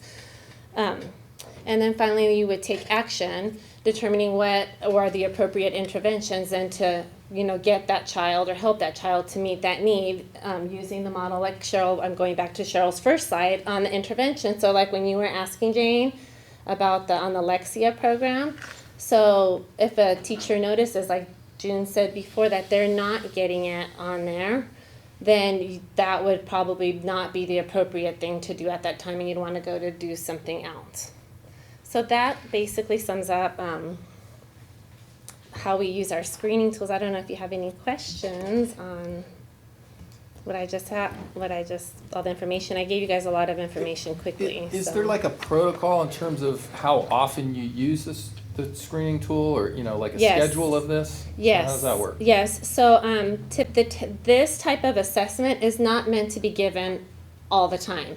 This is an assessment, and it's actually recommended by the California Reading and Literature Project people. For our area, it's actually Cal Lutheran University who we worked with. And by the way, many of us, I'm going to call the experienced and seasoned teachers that have been with the district for over 20 years, we were trained in this results way back then. And what they recommend is only a maximum of 4 times a year at the beginning of the year, so that then starting, remember this cycle of inquiry, like how to start and how you're going to drive your instruction. Then at each of the reporting times, so at each report card, the first trimester, second trimester, and then at the very end. And that's it. And then at the other times, you should be using all the other tools that we have. For example, the Lexia programs, all the things that you're doing in the classroom that are within the Journeys program. I mean, we have many, many, many tools and assessments besides just this that we use to, or we should be using to inform our instruction. I guess the question that's as old as time is, all this stuff sounds amazing. Yes. Where are we missing, something? When, the test scores that everybody sees show that a lot of kids are not getting it. Is it that those tests, are they reflecting what we're teaching? Or, I mean, there are always some kids that are having a problem learning. Or are there more resources that if you had them, it could make a difference? I mean, that's what, you struggle with your whole career, right? Well, yeah. And so, we asked the question because we're here. And again, I wish the answer was simple, but as always, it's of course multifactorial. There are so many things that go into what we do and why students succeed and don't succeed. I will say that one thing that we are starting in our school district, which I strongly believe in, is the idea of professional learning communities. I think the research does show that the school district, where there is professional dialogue happening amongst colleagues on what the best practices and what the best strategies are to help our students be successful, I think is of the utmost importance. I think Cheryl and our administrative team are working very hard, at least at the elementary level, to get teachers on board with that idea. I'd like to chime in too. Thank you for all that commentary. Feel free to stay. One of the things, to answer your question, is that the early literacy skills, that's not necessarily what's tested when you see Common Core standards tested. We typically say kids learn to read, right, in those early years, and then they read to learn. And when you look at the standards that are tested on the Common Core state assessments, they're very complex skill sets, like, using text as evidence when you're defending an argument, right? It's not this kind of stuff, but of course you have to have this stuff as a basis to be prepared for those kind of assessments. And I think where we have difficulty is, as I'm going to talk in the barriers at the end here, I think we're doing all the right things, but there are barriers because there's not enough of us. And when you get to those higher levels of intensity in the pyramid I was showing, you need more individualization with the students. And, I think we do a good job of teaching all kids to read, but if we don't teach them to read by 3rd grade at the 3rd grade level, that's where I think we set them back to be prepared for those tests. Because if you're a 3rd grader and you're still working on potentially skills that you missed in 1st and 2nd grade in those tier 2 and tier 3 levels, that's where we're kind of missing the mark. And it's just not easy. I hope you really appreciated the beauty in all that these people do. I mean, teaching is truly a craft. When you think about how to use all these different things, yes, we have a lot of things that we can use as tools, but it is truly a craft to figure out what you're going to do for each child when they're not making the gains. So, well, and I think, Thane, I appreciate you bringing that in because it's obvious. I mean, when you're in the classrooms, we have amazing teachers. We really do. Yes, and it's we do. obvious that we're choosing. Our teachers are choosing Journey. They're choosing these Lexia. So we're supporting children in these different tiers. But at this point, it has yet to be enough to really bring up our kids' performances. So what we're asking is what can we do that might support that? Is it more aides? Is it, I was thinking, if, I hope that this, that previous screen, if the child is missing, that this is reported to parents as well, right? So a parent would say, gee, my child needs to, but then I think, probably 50% of parents wouldn't do anything with that.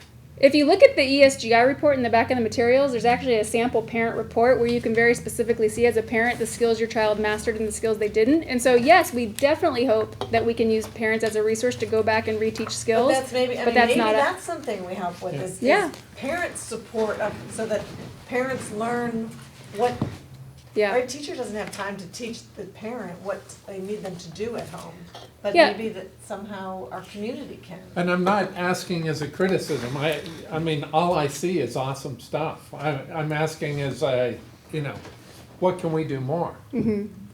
Well, I'm going to really skip ahead. I know we took a long time on this, and I think you guys understand the pieces here, right? We move to intervention materials as we get into tier 2. When that's not working, we get into more, more intensity, more time, smaller groups, sometimes even individual with the different programs we had. I had a really nice video. We had asked Beth Angelini to come, who does a Linda Mood Bell program, one-on-one with students, but she's also our trainer for staff. I'm not going to show it because I know we've gone pretty long here, but this is kind of, as we look at what can we do, what are the things we can do to enhance what we're already doing, because obviously we're doing some amazing things already. We know that the testing and the assessments take a lot of time, and that takes resources, so potentially more adult support in the classrooms. Certainly we need to prioritize collaboration and planning, because you have to have time as teachers to look at those lists and go, who's missing this skill, who's missing that skill, who's going to go to Angie for 20 minutes, who's going to go to Kim for 20 minutes to learn to practice that skill. That all takes time and planning, so we have to prioritize that, and in some cases that might be a financial resource if we're doing release time to make that happen. That trained staff like Beth Angelini, the people that do that one-on-one stuff that is necessary when you're getting to that tier 3, that's a cost that goes along with that.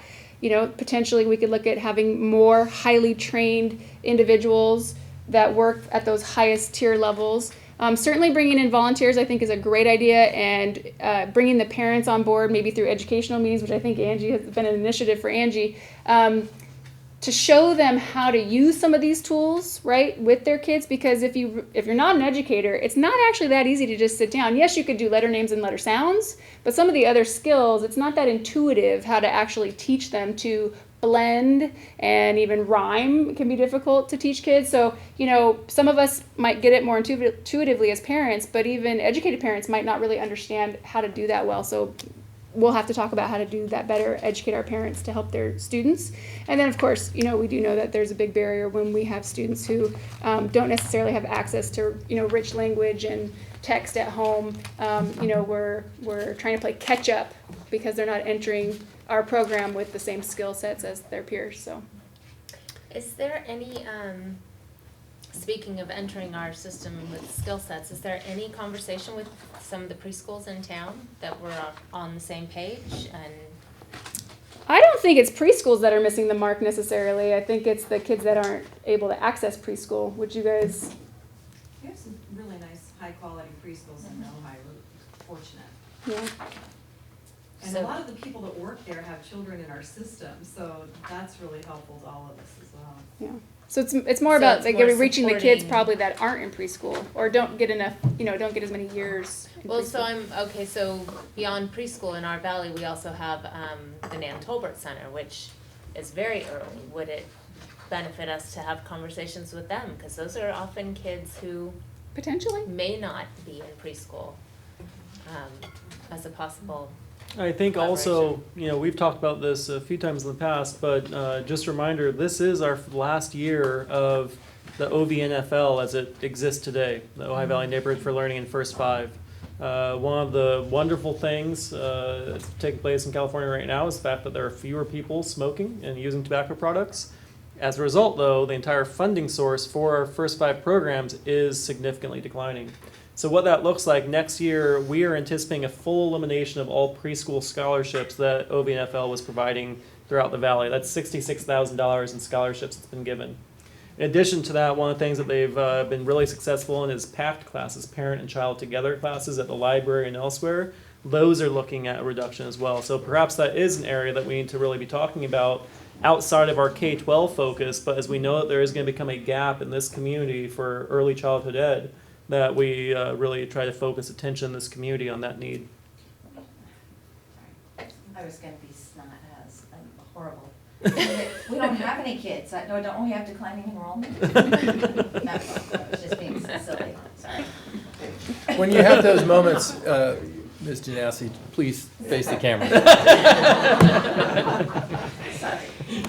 All right. And I thought that was my job, actually. The other question I have about one of our programs is the AR program. And I'm wondering if there has been conversation, and you can enlighten me now or later, about the impact AR has on intrinsic desire to read. Has that been a conversation? I've had that conversation lots of times, starting back when I was in Simi Valley. It's a difficult balancing act. I mean, my daughter is a fourth grader, and she is not particularly interested in getting AR points, and it's been difficult for her to get motivated by that program. But luckily, she reads on her own and is a reader. So, again, while we think, I think it works for the majority of students, that is where the craft of teaching is the balancing act of, for some students, that's not going to be the thing that motivates them. For some, it's going to be that screen time. That's what they like. Or for others, it's going to be that individual one-on-one support. And so, you start with how you can, be efficient and maximize the effect to the most kids. And we can do that through Lexia by having everybody have a license and through that core instruction. And then as you see who that doesn't work for, then you hone in on their needs and their skills and how you can support them.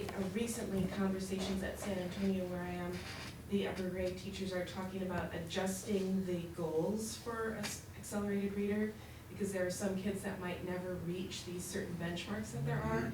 So they're adjusting the program to make halfway to their goal or 3/4 of the way to their goal, just to give them a little bit of a boost so that they aren't just working for no reason. So that's helping, I think. Part of my question is if there are, it sounds like there's a group of kids who are motivated by those points. Does that then take away the motivation just to read on their own?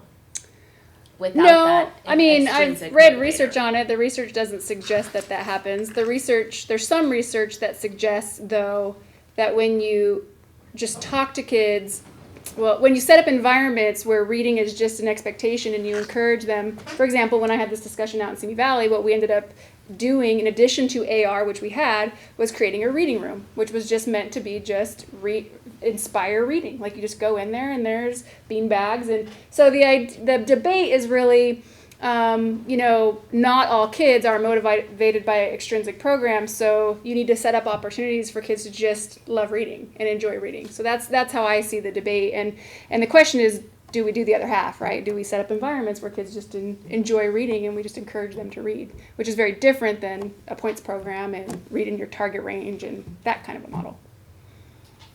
In my experience, we all have our anecdotal experience with kids.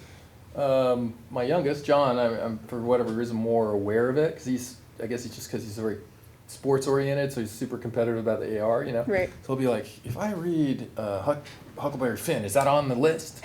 So that's on. You don't want him to be just reading, but I will say it has worked in his case, I think, exactly as it's intended, which is he just obsesses about just gets into books, and he'll get into those books. I mean, I think he is, because of that program and wanting to read a lot competitively, he just he realizes how great it is to read, just to get caught up in a book. So he'll everywhere he goes, he brings a book. Yeah, and that is absolutely the intention. I was going to say, though, I find it really interesting, you were mentioning the screen time. Intuitively, I would think that these programs that the overall competency of young readers would just be increased, because it seems so obvious that these programs give them this sort of immediate feedback, and yet I just wonder I just wonder what's missing from that. I wonder why California and the whole country doesn't just generally all read better, because of computer technology. I wonder why that's not true, because you would think that you're able to put 30 kids, each of whom have a little bot that's giving them immediate feedback about, no, wrong sound, right sound, Right. I But just you wonder. have to remember the flip side of there's those bots at home and they're not necessarily doing that. And Well, that's what I was screen going to time say. I is- was going to say the downside may be that they, it's just that screen time that's not productive. I think it is productive, but I think it's mostly skill based. No, but I'm seeing the screen time that we all talk about, where they're watching a movie right. or, doing something. Yeah, does that?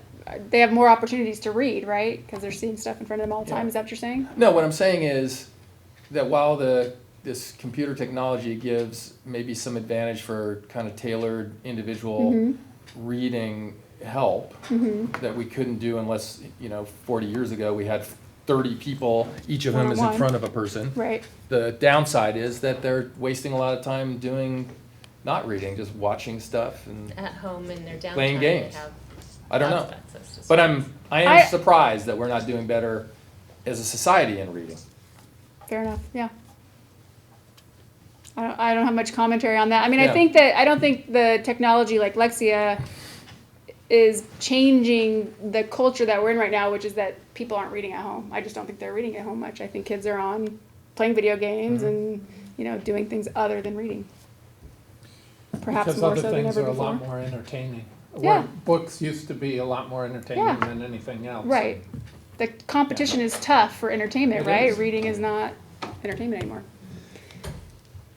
Any other thoughts or questions? That brings me to the end. Thank you. Okay. Thank you to our guests. Thank you, Alex. Thanks, Alex.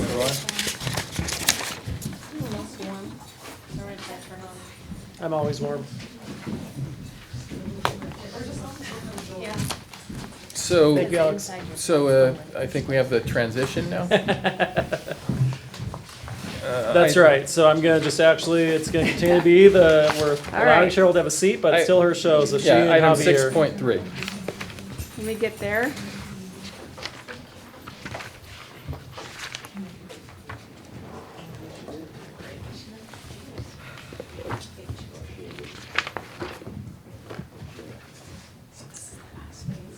Okay, we ready? So this is just an update on our transition. Carol had to run home for an emergency, but she thought She did. That glass of wine is really. She said 20 I was minutes. supposed to leave myself. Is that her pulling up right now? now? I told her 20. I told her. She said, "Do you think I can be back in 20 minutes?" And I said, "Yeah, 20 minutes is perfect." So she might be running back in to help. She said to Javier, "What's the score in the Dodger game? 1-0. 1-0 is too close. I'm going home. I'm out of here." I thought she just got back. I thought I said her. Yeah, it might have been her. Okay, so first in our update is that we've made some progress with our social and emotional learning curriculum that we'll be using in our advisory period. The MAC team was created, Matilaha Advisory Committee, and these 7 teachers have looked at 3 programs really thoroughly.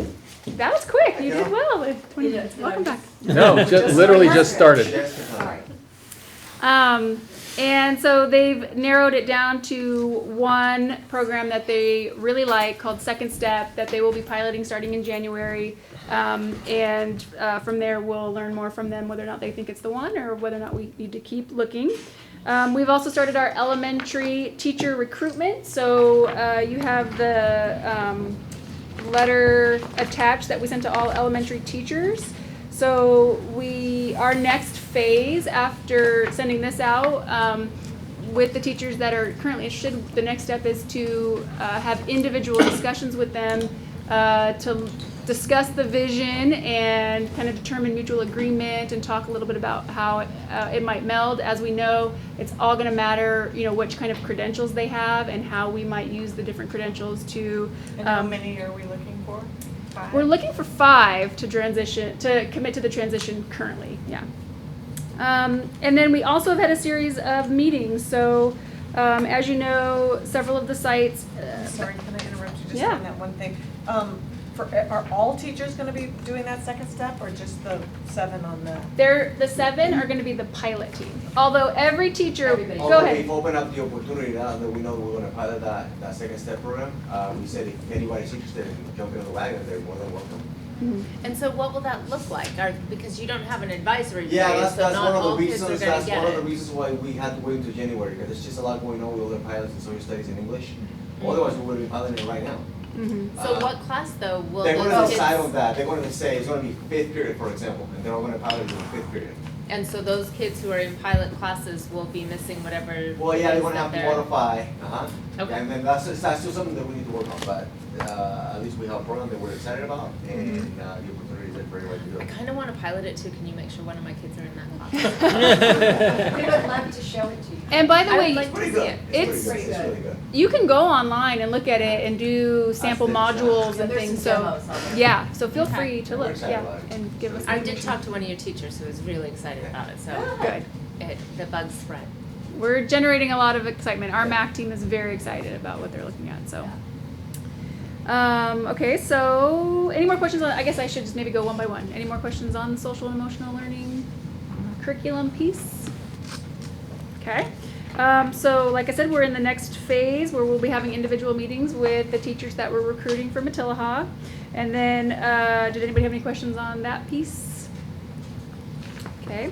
I don't have it in front of me, but I know there was a portion that said something like you're gonna recruit equally those with supplemental credentials as well as a single credential. Doesn't it say something like that? So what I said was it doesn't matter what credential you have, we can make anything work. And so everybody would have equal opportunity no matter, some teachers thought that they had to have a supplemental credential. So there was that myth going around, so I made it clear that there's no special credential. Any of the current elementary teachers who, even if they only have a multiple subject credential at this time, we could make it work. But to throw their hat in the ring, right? I mean, because at some point you will have to start saying, well, this is how we're going to make this all work. I mean, you may have too many single credential teachers and say, sorry, I need, right? I mean, Potentially, but no, I mean, really what it comes down to is, the multiple subject teachers are really going to be easy to work with. I mean, it's difficult because you have to block 2 subject matters together, but they can teach anything. So Right. that's kind of the neat thing about that.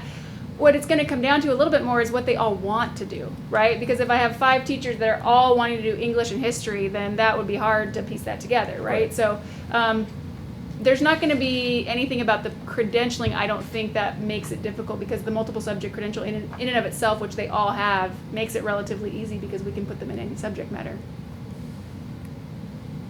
Does that answer your fair question? enough. Yeah. Okay. Any other questions on that? Okay, so the parent and student meetings. So last spring, we did ask the principals to have a meeting on site with their 5th grade families to have discussions, talk about things like how they're going to do See Me, and how they're going to do the graduations, the graduation parties, because of course we have both the 5th and 6th graders culminating at the end of the year. So just to work out all those site-related kinks, or at least start the discussion so that we know what the concerns are and where we need to focus attention. In addition, so we did a couple of those last year. We are working on, we just had Topa Topa held theirs at the beginning of this year, and Miners Oaks has one scheduled for October. And then Javier, who's an overachiever, Javier and Carol decided that they should hold a 5th grade meeting as well. And so they had a parent meeting at their site where they invited all the 5th grade parents to come out and hear from them and tour the campus. And I'll let you guys talk a little bit about how that went. Yeah, so we had about 30 families that showed up. Turnout was pretty good. We started in the library, in the cafeteria, and that gave me an opportunity to talk to them about the remodeling of the cafeteria, and they were super excited because we had some parents in there that went to Matilaha and they couldn't believe that it was going to be new. It's the same, it's been the same for the last 30, 40 years. So they were excited about that, so that's how the meeting started, and then from there, my plan was to do like a little tour, small tour, so I took them out of the cafeteria, we walked over to the wing where we plan on putting the 6th graders in, which is rooms 6 through 10. And we talked about that. We said, here's what we're planning on doing. Here's the classrooms that your kids are going to be in. As you can see, the bathrooms are here. They're right next to the wing, so they don't have to cross campus. we put them all in here, then we can have a kid take math in this classroom and maybe English in the, just right next door. So again, they're not crossing, across campus in between classes. And then from there, we made our way up to the auditorium.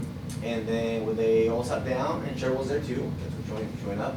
And we said, share with us your concerns. We're here to try to answer any potential questions you guys might have. And two things came as concerns. One parent asked if we were thinking about having recess and lunch at the same time with everybody. And we said to them that's our current plan to make everything work as far as the amount of activity the kids can take, etc. And they brought up the concern that supervision was one of them, and we talked to them about our expectation with supervision as we have it now. That we talk to our supervisors, they're always moving around. Everybody has a radio, so we can have instant communication. We also talked to them about the fact that the first week of school we spend a lot of time talking to the kids about expectations of where they cannot hang out. Obviously, we're the teachers are the ones that become part of our school. They also want to go through the same expectation process. And the other concerns it was supervision, and the other one was this particular parent had a concern that her sixth grader might be hanging out with 8th grade boys. Yeah, that was another concern that was brought up. But on the other side of the spectrum, we had a parent that spoke up and said that her child was also experienced something similar to what we're doing right now. That her oldest, I think she said was her oldest child, went into a middle school, 6, 7, 8, and her as a parent had a very similar concern, and then it turned out that it wasn't really a big deal because they were friends anyways. I mean, they're always, they're friends with 6 graders, they're friends with 8 graders, they hang out on the weekends, they hang out. So that was a little relieving, I think, that she spoke up. But those were really the main two things: supervision and the 6th graders mixing up with the 8th graders. That's what Can I ask just a quick, and I know we're not spending a lot of time on that, but in the whole big 6th grade committee years ago, that was one of the major things. And I know this is just your personal opinion. I've asked my children their personal opinion. It has nothing to do with. But I was just wondering what you think about that. Knowing, having been a 7th grader and an 8th grader at Metallaha, do you think 6th graders being out at the same time is going to be fine, or is that a concern? For me, I know if I was a 6th grader going to Metallaha, I would hang out with my 6th grade friends. Probably not try to go to the 8th graders. I know my freshman year at Nordhoff, I sat in the C wing and I did not enter the quad to see any seniors because I was afraid I would be eaten alive. So I know that I think that if I was a 5th grader going into 6th grade on a campus with a bunch of 7th and 8th graders who have now been there for a whole year, this is their 2nd year, I would think that I would probably just, you stick to what you're comfortable with. And if a 6th grader is really outgoing and comfortable going up to 8th graders and talking to them, I think that they're probably likely to do that outside of school, and that the school environment wouldn't be what is inhibiting that. So I think that, if parents have concerns about their children, I don't think that the school would be where that problem would arise. I think if their child wants to hang out with a lot of older people, that the child would probably make that decision, earlier on. And yeah, I don't see it as being a huge problem. Do you see that ability? Because there'll be a new cafeteria. There's not really. Well, but the nice thing about our campus is, especially thinking about the new cafeteria and the way we're thinking about designing it, is that there's only one big area they can hang out. So supervision becomes very easy. Unlike Nora, which is a much bigger campus, and there's a lot more areas that are segregated. Until now, we don't have that. So that works towards our But it's good and bad, so there's not really a place where just 6th graders are sitting. Well, within a big area, They do have their wing and their tables out there with patio shade structures. And we suspect that that's probably where most of them are going to hang out. So they do have almost a segregated area. And it's all the proximity to the cafeteria.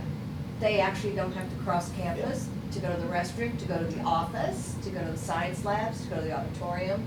If they chose, they could stay in their own 6th grade area. Because Stella, the area that we're talking about, right down that whole wing, they'll have that whole wing. And I think that if all your classes are kind of near that vicinity, that's where you're going to be most comfortable with anyway.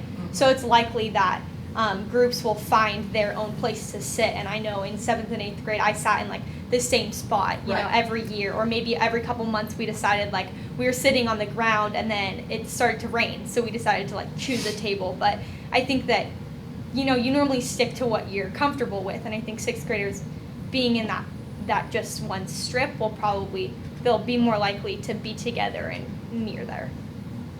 We did during the deliberations for moving the 6th grade, though, talk about, and this is more of an Andy thing, we've talked about it before, you know what I'm about to say, right? About extra supervision. Mhm. We did talk about extra supervision. So I appreciate your reassurances, but I kind of feel like maybe, you know, I don't know what our budget looks like or how we can do it or whether volunteers might be potentially usable, parent volunteers, whatever.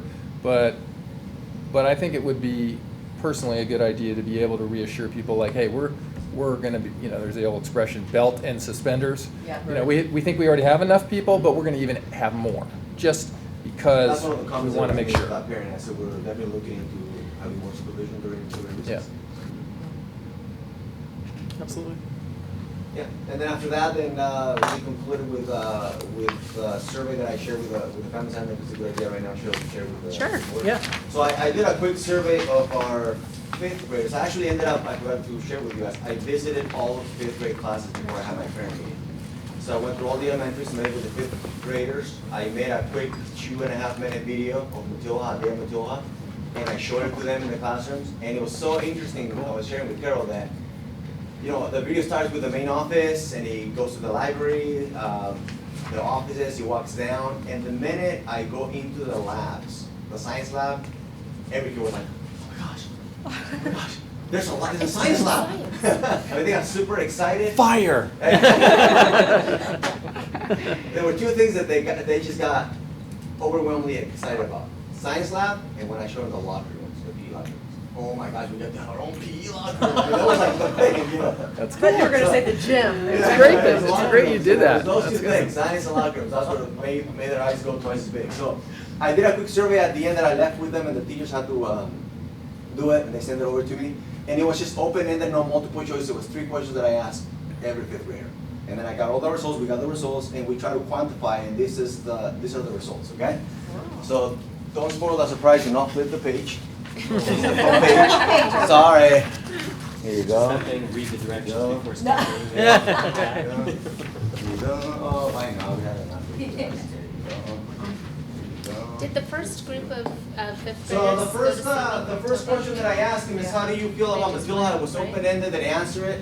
When I got the results back, I figure that most of I categorized into 3 categories where I grouped them. So either they felt good and excited about coming to Matilda, they were nervous and excited, and they were a little scared and nervous. So you can see that by far 60% of them felt good and excited about coming to Matilda. About a third of them felt a little nervous, but they were still excited about it. And about 13% were scared and nervous. So that was the first question that I gave them. The second question is, what excites you about Matilda? And again, they had all kinds of comments there. And the ones that prevailed the most were those 3 categories. They were either excited about sports and activities, so 35% of them were excited about our sports programs and the different activities that we have to offer. 50% was friends. They were excited that they were going to be able to make more friends in Matilda because a lot more kids there. And this is a bummer for the teachers. 15% were excited about academics. So there's only 15% excited to go there because of academics. And these were open-ended questions? Open-ended. They wrote down, and that's how I categorize it. Okay? And the last one is, what have you heard about Matilda? And again, they wrote all kinds of things. And it was either, I figured, just to make it simple, to quantify it, either you heard something positive or you heard something negative. And 95% had heard something positive about Matilda. And obviously about 5% had heard something negative about Matilda. So that's how I quantified it, okay? When I was going through them... With parents? Pardon me? Are you sharing this with I parents? share that with the families at the... Yeah, that's how I ended my meeting. Yeah. And we have some very interesting responses to some of the questions. So if you flip the page, I'm going to let you read that one. It says, how do you feel about coming to Matilda? And this 5th grader wrote, half and half, nervous and happy. 75% happy, 5% nervous, 200% excited. Okay? So this particular 5th grader is going to go into math intervention next year. It's an undercover operation. So that's why I ended the meeting. So, there you go. Maybe some writing class. It's a rhetorical flourish. Give it a break. Creativity points. So any thoughts or comments or advice as we continue on with our transition? I'm really impressed with your direct engagement with people like that and the kids. That's great. And The more value we do, the better. seems like we're on the good track. Yeah, probably. Did you get the impression from the parents that did show up that was because they were really nervous, or to your talk, was there a lot of angst there that was dissuaded, or do you think they were there because they were excited to be there, or what brought them out? Yeah, they were. They didn't seem anxious at all. Oh, good, good. And some brought their children. Great. We talked to them, I talked to the kids, and they were excited. Oh, good. And we have food for them in the cafeteria. Yeah, we had. That's also good. Since we fed them. Good way to start. Yeah. Smart thinking. Well, thank you. No, thank you. Yeah, all of this direct contact is really good, and I think we had discussed that, the more we involve folks, this board has tried to do that, you guys have done that about other issues. That strikes, all of this other stuff is great, right, doing the software and all of that stuff, but this personal connection that you guys care, I think is gonna read really well with the Well, parents, we've 'cause opened it's our true. doors and the parents know they can Yeah. come anytime, Yeah. have a conversation with us, have a tour of the school. It's really cool. Great. And you said it was second steps? Second step. That's what it's Second called, step. second step. I help out in the 5th and 6th grade, in a 5th and 6th grade classroom every morning at Miners Oaks. And I'll just tell you guys that a lot of them, I've talked to a lot of them because just asking them, like, are you excited or are you nervous? How do you feel about it? And it's an overwhelming majority that they're really excited and that, they're excited to be around more kids and just to kind of like expand, their world and not be just at the same school for 7 years, Thank you for sharing that. Yeah. Right. Because you may hear things from them that We don't adults hear. won't hear or. Yeah, definitely. So that is awesome. Thank you. I think that goes with the group of, that sort of said, the 6th graders, we wish they would be gone by Christmas. They're so ready to be gone, So. And our staff is very excited. That's the impression I'm getting. Very cool. Well, thank you. Thank you very much. Thanks. Thanks, Carol. Thanks, All everyone. right. Thank you, guys. Well, thanks. Thank you. Still, I've got the impression you're leaving us at this I wanted to point. ask, Yeah. is there anything I that we think- felt beyond the presentations? I think she can be relieved. I mean, the only question I would have is don't we have something on, I thought we had something on materials, that we provide enough materials? That's the instructional next thing, materials, yeah. The next thing. Oh, okay. So I kept looking to, are there any questions on that? So we did this resolution that says, we hold a public hearing to say, is there anybody out there who feels we don't provide sufficiency of textbooks and/or instructional materials to our students? And, every once in a while, we hear, well, actually, the 5th grade students didn't have enough math books or something like that, that we have to tell the state that we do provide it and we want to hear. Have you heard anything at Nordoff? Not really. I would say that I think any personal supplies the students need, they take care of that. And textbook wise, I know that the library is really good about distributing what is necessary. And I know for a lot of the math classes, they don't have textbooks that you take home because they do the online textbook, which I know for some people obviously is hard. But at the beginning of the year, they make sure they ask, do you have access to the internet? Do you have a computer, a tablet, or a smartphone that you can go on? So they make sure that they allow students to let them know if they need to check out a book, and they have a good amount of textbooks in the library that are available for checkout if you need a certain textbook. So I wouldn't say that I have had any bad experience with textbooks or materials. How many AP classes have you taken? Have you had to buy texts for AP classes? Oh yeah, I have taken, I was in AP Euro my sophomore year. I did have to buy a text, I bought it off of someone else who had already bought it. The Nordoff Right. students we're pretty smart about that. You know, we let the textbooks live through each other. But I think that was the only class that I actually had to buy a textbook for, and it was $15 from my friends, so it wasn't bad. But I know some students, if you want extra stuff for AP classes like flashcards or study guide materials, that's stuff that you have to buy on your own that the school doesn't provide. But I think that if students want to take that into their own hands, that's more their responsibility than the school's. So why is it that for all the other AP classes, textbooks are available, but it's that one class that I keep hearing about? I know that there are some you have in to the buy 'em? library that students, like I had friends that got it from the library. Yeah, I don't think there's enough. But yeah, there definitely is not a full class set. Yeah. So I don't know. This is which one? AP European Euro. History. Which Mr. is Buck? Yeah, it's a sophomore class, normally. Jem took it junior year, so. I can check in with that. I mean, I've talked to. Super small text, right, on the pages? Oh, yeah. That's like, yeah, Yeah, it's like, oh, you're That's reading a- 10 pages, but the. right. Yeah, no, that's, yeah. It's my current understanding that we have enough for every kid. I do know that sometimes if kids want to annotate or take Yeah. notes, that they're encouraged to buy their own books if they can do that. So, I don't think there's enough for every kid. We had to buy one. Although, I personally would love to open the discussion as to why we teach you Euro instead of world history. So I'm not advocating that we go out and buy a whole bunch of textbooks, but that's a whole nother discussion to be had. fair enough. So, I mean, that's a good point. I would have actually had this little diversion not occurred, I'd just be rubber stamping this. But I mean, so what are we doing at each site to make sure that they're providing? I mean, They should all have textbooks for every kid, undoubtedly. yeah. Which one did you guys say it was? AP Euro.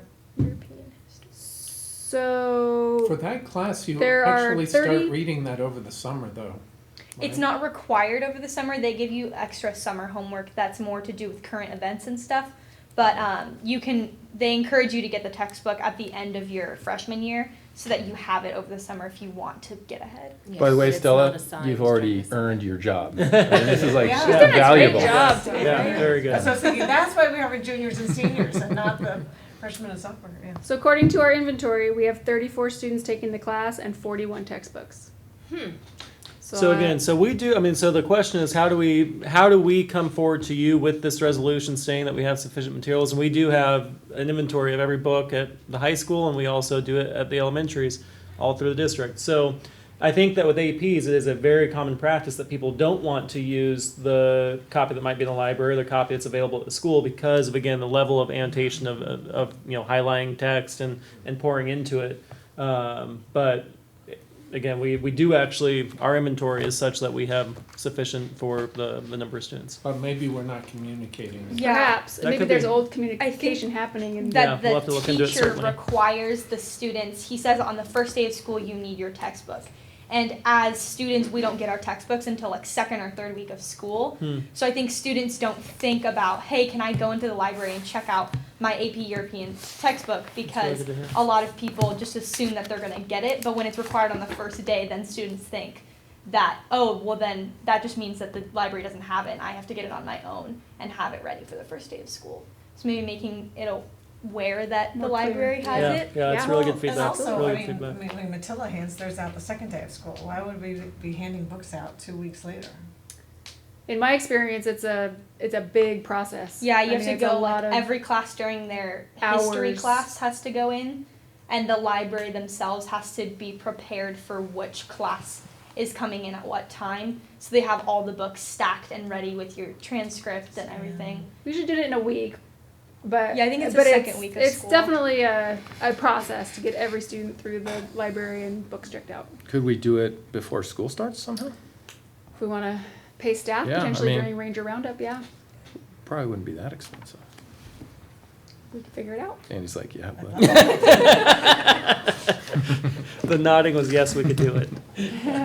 That's really helpful feedback. Thank you very much for helping us out. So again, a resolution that we'll have a public hearing for in a moment. We have had each of our librarians assess the quantity of books and the number of students we're serving. We do have sufficient numbers, but very clearly there is some communication that needs to be improved from our staff to our families, to our students, to make sure they know, especially in APs, because I do know that's the most common place that students are buying textbooks. They do understand that there is an option that does not require them to expend funds. Now you're about to see one of the arcane aspects of our job where we open a public hearing. And if a tree should fall, is there a sound? So we're opening a public hearing. I will make a motion to open the public hearing. All those in favor? Aye. Would anyone like to speak? Are we speaking about the sufficiency of textbooks? Yes, sir. I would like to speak about that, only because of the discussion that just happened. I would have been one of those students who heard you have to have your textbook. I would not have known to wait. I would have no clue to go to the library. It wouldn't have mattered what age I was. I would have completely freaked out and gone and said, I've got to get my book. And then I'd go spend $40 on a book that I didn't need to spend $40 on. I have one of those students too. Yeah, so with that said, I do think it's really important Absolutely. that those books are offered, that that system is set up before school, or the teacher doesn't say you have to have the book. Because that is the whole concept of having enough textbooks for people like myself who, and there are lots of students like me who either don't listen well or didn't comprehend what the teacher said, or just hyper responsible about, oh my goodness, I've got to get it because they said I had to. So that would be my only comment. Absolutely. Yeah, and actually we are in a new and litigious environment on this very subject, so we have to definitely make sure that we are. That's right. Right, providing. and the idea that you're going to go to the library when you have it just doesn't seem like it doesn't make sense to say you have to have a book, but you're going to get it in 3 weeks and you've got to read this amount. Either you got to copy off the pages and get it to them, or, you know what I mean? There's got to be a better system No question. than that. Absolutely. Absolutely. Anyone else? All those, someone want to move to close the public meeting? I'll move to close the public hearing. I'll second. All those in favor? Aye. And I think, I'll move to approve the resolution of sufficiency of textbooks. I'll second it. I will just add pending the further feedback that we'll get from the administration on this actual, Well, it sounds like. I have we the inventory. enough. yeah, okay. But Uh, it sounds like it's a getting- communication issue. All right, all those in favor? Aye. Aye. Aye. Great. Thank you. Thank you, guys. Great job. Thank you very much. Great job. Thank you. See you next month. Excellent work. Yes. Enjoy your guys' evening. Thank you, you too. So it's 7.4.1, notice of completion for Measure J roofing project. Yeah, so with Measure J, with these larger contracts, we are required to actually bring them forward to you, just as we did last month. We had one contract. Here's 4 of the 5 roofing contractors who have fully completed work. As you'll see in the accompanying materials, the work generally was completed mid to late September, but we are coming here today for your approval, and this allows us to release the final funds and release any liens or anything else that are associated with the project.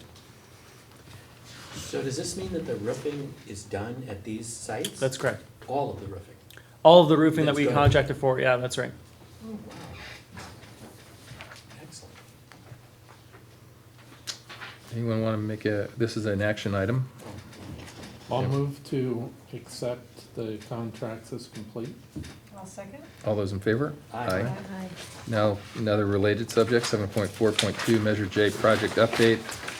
Information and a potential action item. The board is asked to receive updated information about potential and approve potential Measure J projects.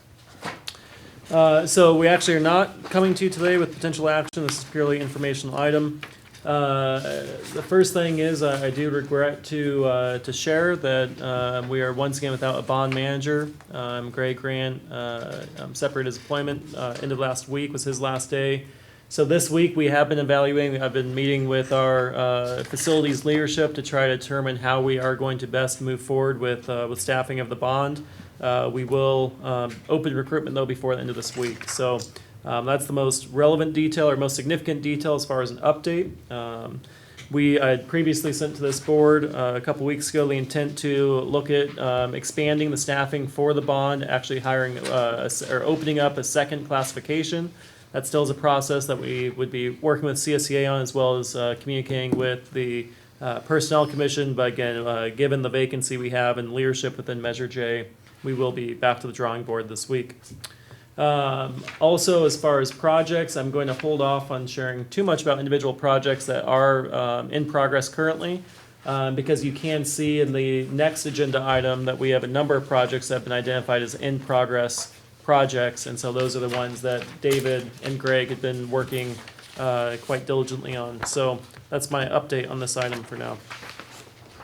So moving to item 7.4.3, there's a update on the discrete item of the budget, as well as a public hearing. So we want to start with the information and then we'll open a hearing. So this agenda item is coming as a response to the last few meetings that we've had, where we discussed the expansion of budget for the Matilah cafeteria as well as dining hall. The budget that is approximately 16, 17 pages attached here is a new version of the same budget largely that was presented to you back a year ago. So recall that October 17th of last year, we presented to you an item that was called the MOT Priorities Outline.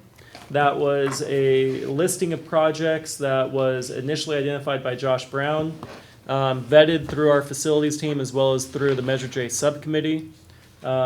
Ron Tyndall picked it up and ran with it, made some modifications, worked with R&T in identification of both projects as well as budget numbers for the projects. And so then last year in October, we actually put together a list of $35 million in projects that we were proposing as the initial project listing.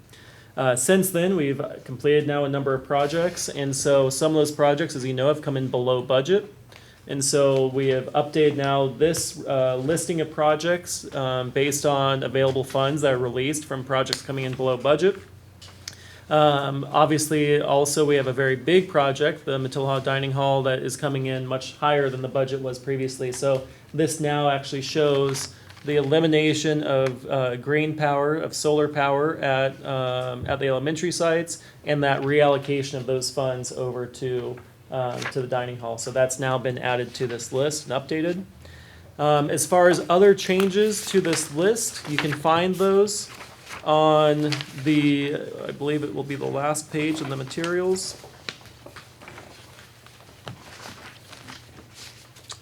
It begins on page 17. The projects de-scoped from that priorities outline from last year. So just so you can see other items that were previously on the list that have now been removed. You'll see that an item that shows here as being de-scoped, but really should be better categorized as coming in below budget, is the window coverings. So I'm sorry, it starts on 16.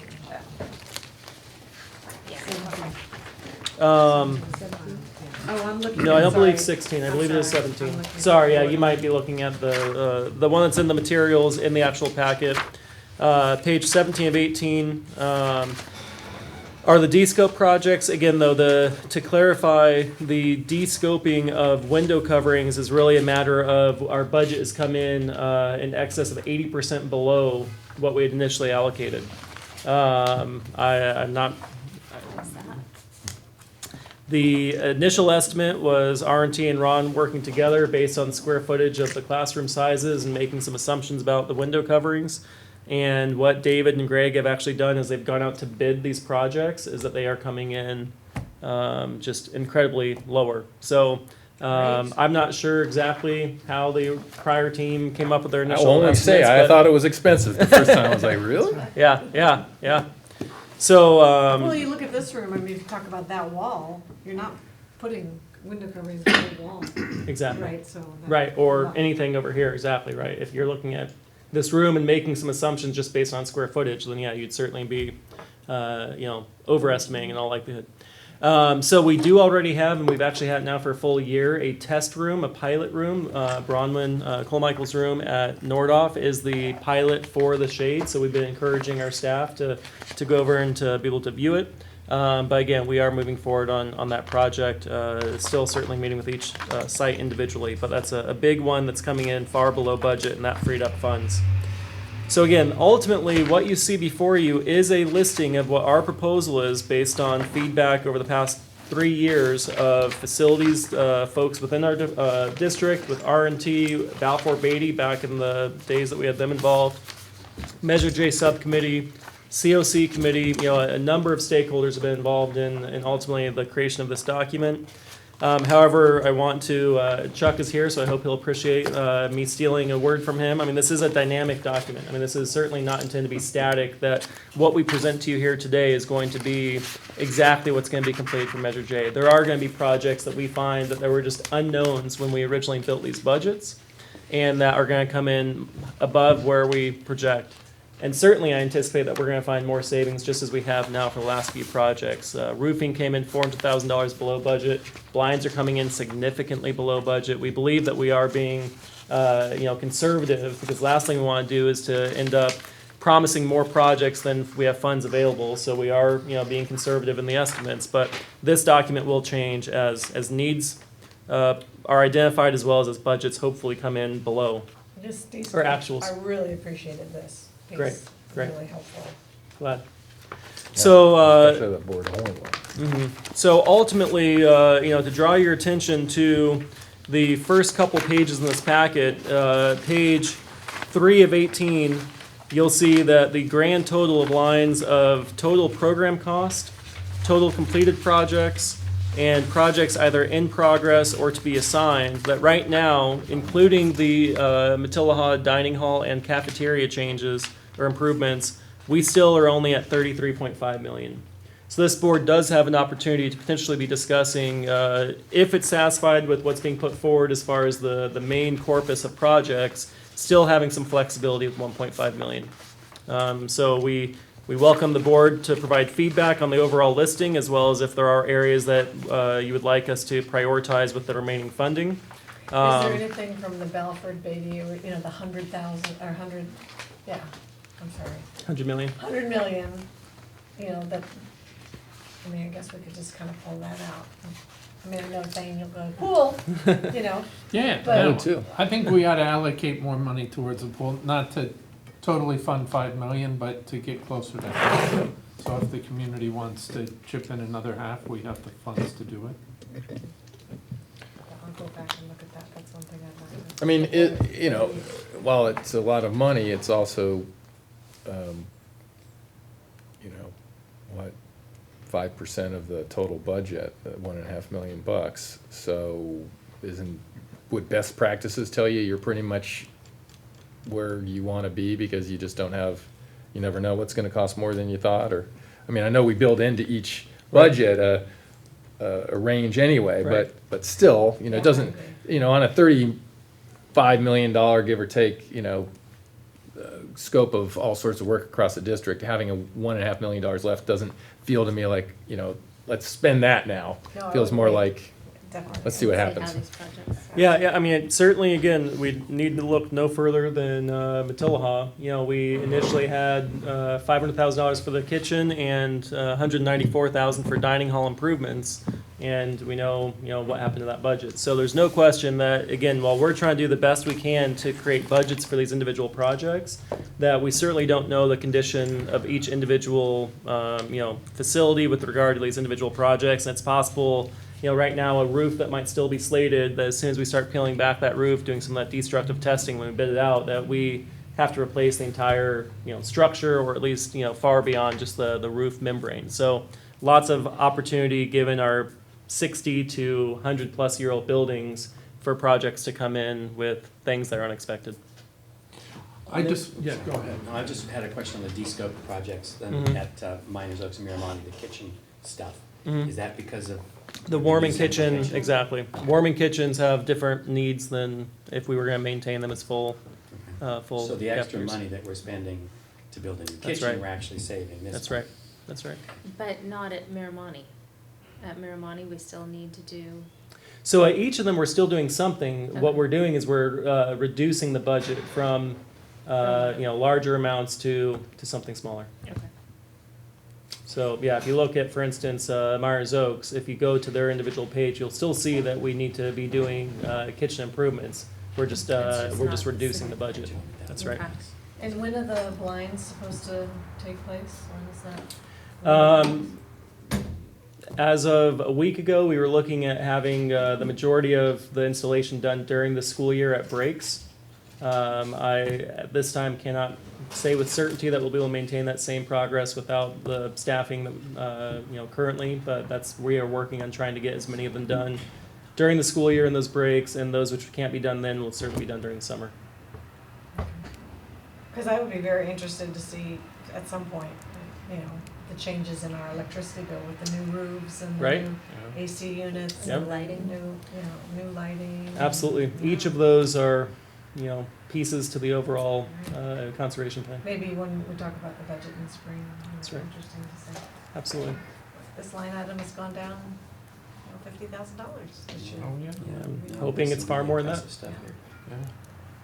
Yep. No, those are some of those hidden things that we were looking for and how to. I just have to say I'm really happy with this. I think it really outlines what we're doing and a plan, and thank you very much. And I did notice some budget for grounds here. Yes. And I would love to prioritize the front here to clean it up a little bit and not be watering grass. And, Right. I mean, not that we are. Do you guys see though that we have a new sign out front? Has anyone noticed that? No. It's as Marilyn said, it looked like we were in foreclosure previously. It was in very bad shape. It was very rotted through, but we have no Ojai Unified sign out front. Just in time to sell it for a hotel. Joking. Everyone ready to move on? There's no. So again, ultimately, we did put in a public hearing just for the desire to make sure that the community knew the importance of this item and that feedback was welcome. So let's open it. I'll move to open a public hearing. I'll second. All in favor? Aye. No comments having been put forward, I will move to close it. I'll second. All those in favor? Aye. Aye. Moving on to agenda item 7.5.1. Well, just to clarify, Kevin, so this was a potential action item as well. Does the board want to take action knowing, again, that this is dynamic and there's going to be changes, or do we feel good moving forward where we currently are? I would move to approve the budget. While you were gone, I was saying I really like this. Yeah.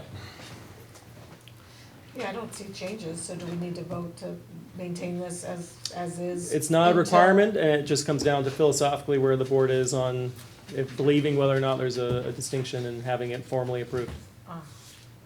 You thought we should do that before? I thought we should. Yeah. You want to make a motion? I did.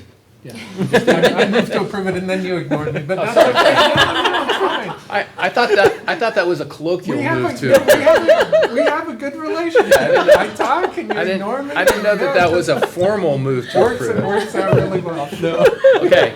I moved in comedy, the budget. in comedy, comedy as in COMITY, I will second it. Well, thank you. All those in favor? Aye.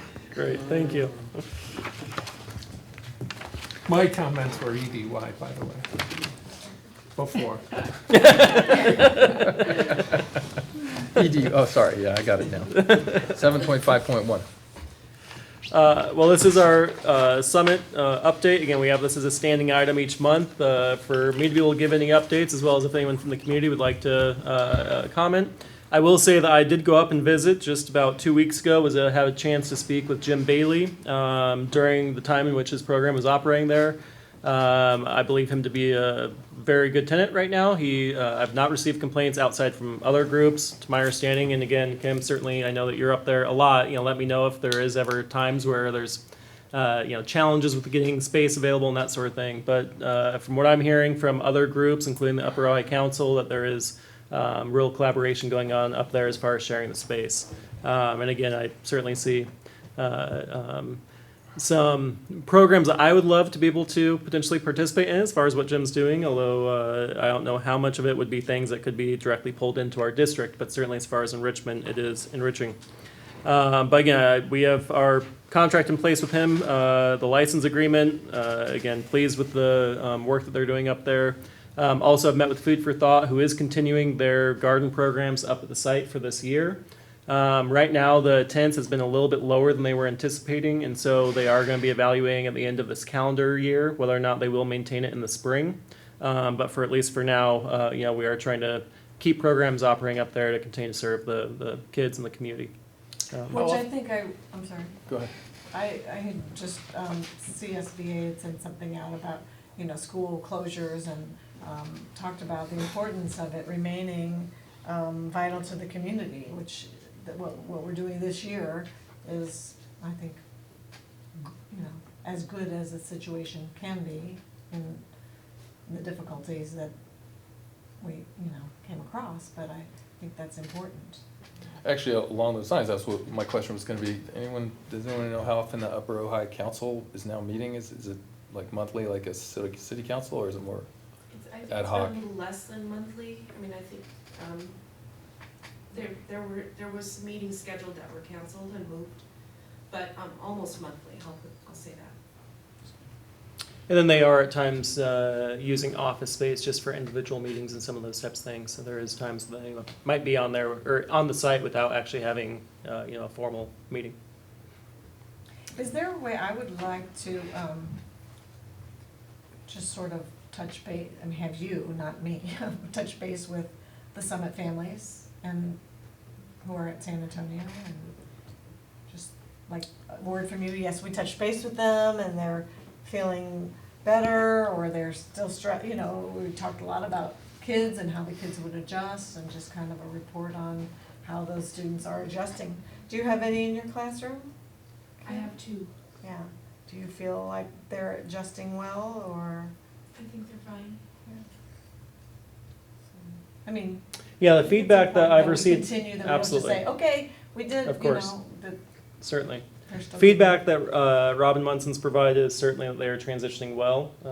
She's been positive when I've checked in, but I'll make sure that, again, that regular and at times formal check-ins are actually taking place and not just casual observation. Do we have any update on the group that was looking to bring Summit back as a school, or where are we in that process? I'm happy to talk about it. Go ahead. Well, I'd love to hear from you. What's happening? My response was only going to be that no, I've not actually had communication with you or any of the other folks who have been involved in the past few months, so I would love to hear your feedback. I just have some basic comments.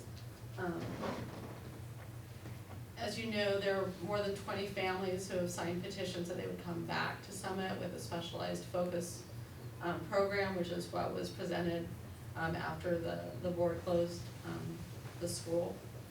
There's also an Upper Ojai Council meeting that was held just for the topic of Summit, and it was unanimous that everyone in that room wanted to have a public school to serve the Ojai school district segment in Upper Ojai that extends all the way to Thomas Aquinas College. We recognize that there are challenges, and we're torn.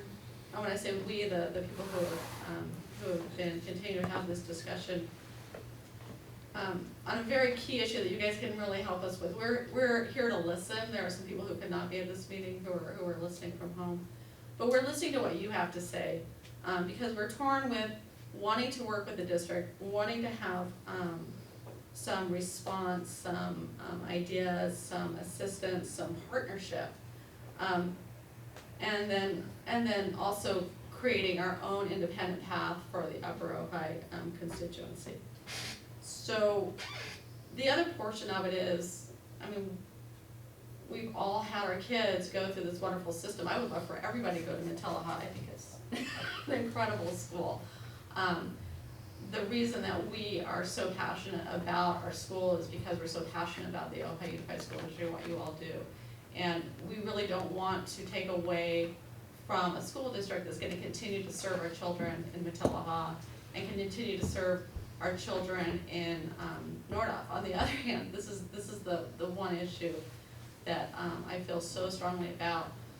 The opportunity with Summit and what Summit has done is to provide opportunities for the district to address some of the key issues it has overall with its enrollment, with its revenue.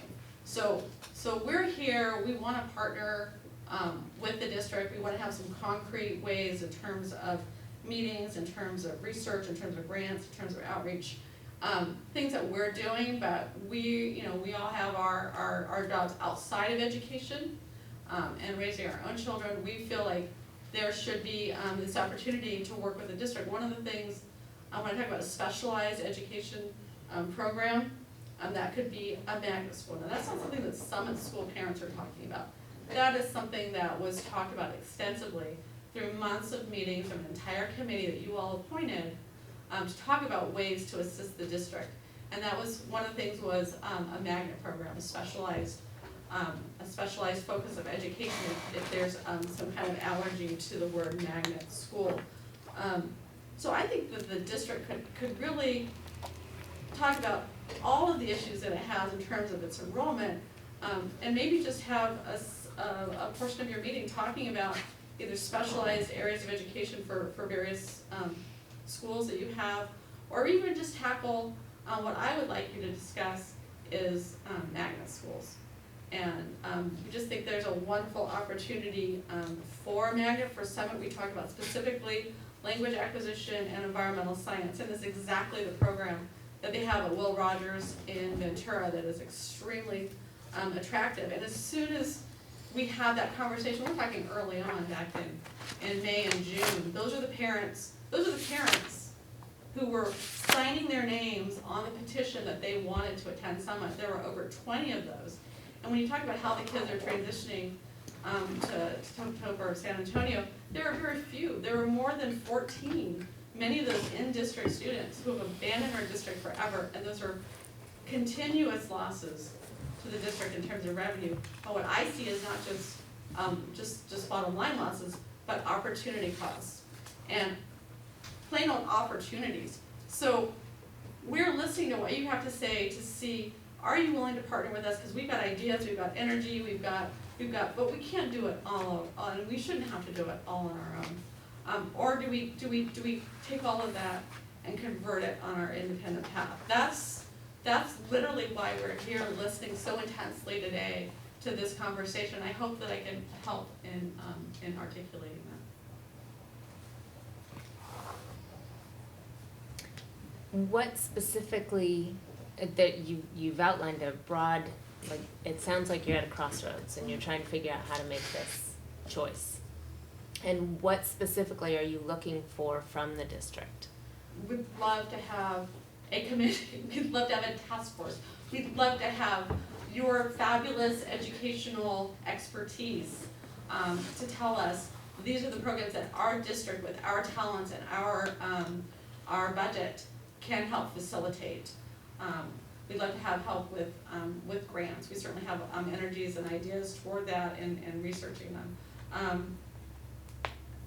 And outreach. Outreach is so important to the parents. We would love, we literally have this contact with the parents who signed our petition, the ones who are now have left the district. We would love to be able to go to them and say, this is why the district is willing to partner with us. So it's not, we don't have the legitimacy that a school board has, that the administration has. We're just a group of parents who know what is possible for our community. And we can't do it on our own. I have a question for the magnet school concept.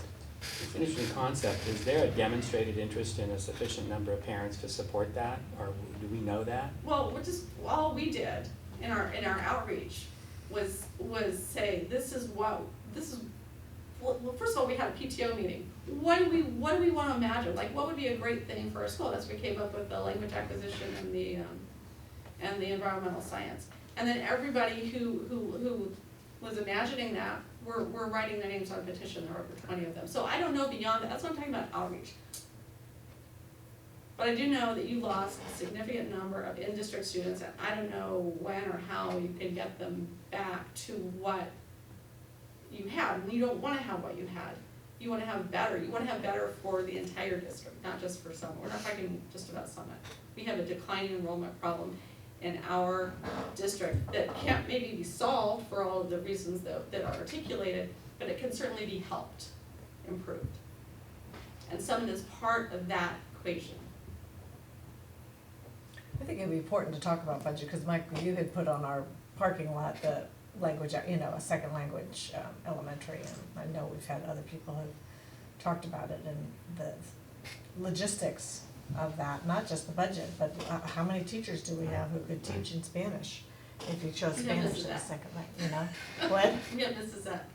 Also, the state has just approved, I don't think the financing yet, but it has announced through Fullerton's office 10 $300,000 grants for immersion programs. And I've contacted the Department of Education. They don't have the approval, or at least they didn't a couple weeks ago, for that financing aspect.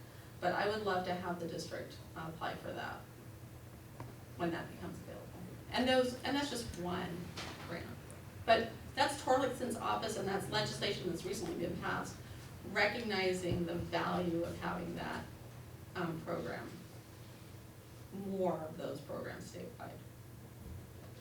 It seems to me that in order to do a magnet school, and please feel free to disabuse me of my, faulty notions if they're faulty, but in order to really go down the magnet school route, we would need a grant. I don't know of any that have started just on a school district budget. Do you know of magnet schools that have been able to do this without a big influx? It's a good question. Would be one that would be good to find out. I think that maybe magnet puts roadblock in front of people's minds if they're worried about the cost, or they're worried about all of the aspects of it. So I would literally make it very simple and say a focused area of study that is appealing to other families, so you can get over that sort of that hurdle in your mind of, or collectively, of magnets. But I love magnets. I think that they're doable. People are attracted to magnets. But I would think, what my first concern is, we don't have teachers for an elementary school that could teach K through 5. I know that at this point, I don't think. For a language school. And the second thing is a grant would be a great way to start it, but that gets you 1 or 2 years, and then you've got third graders who are looking to continue in it, and where's your funding for it? I guess if you actually have teachers then the funding doesn't change, because, I don't know, just, there's a lot of logistics to something like that. If you have teachers in full classes, then it works. So it's a question of finding subjects that are going to fill a class. Well, and I think the grant aspect, to my mind, builds some of those one-time instructional costs. If you're doing a double language, then you're looking at new curriculum purchases. If you're doing tech stuff, you need equipment. That's kind of where I was thinking that we're having a hard time getting AP textbooks, more or less. New curriculum for something like that. That's where I see a grant. For data, the grant was like $3 million. Yeah, I was gonna say, I think it was about 3 or 4.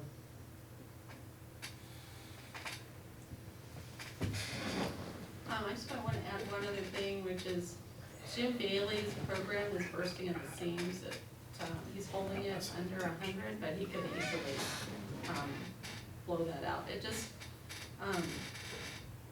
tells me that there are people for the right program who will come that distance, because he has that number of students who are coming from Camarillo and Oxford and Ventura and from Oakland.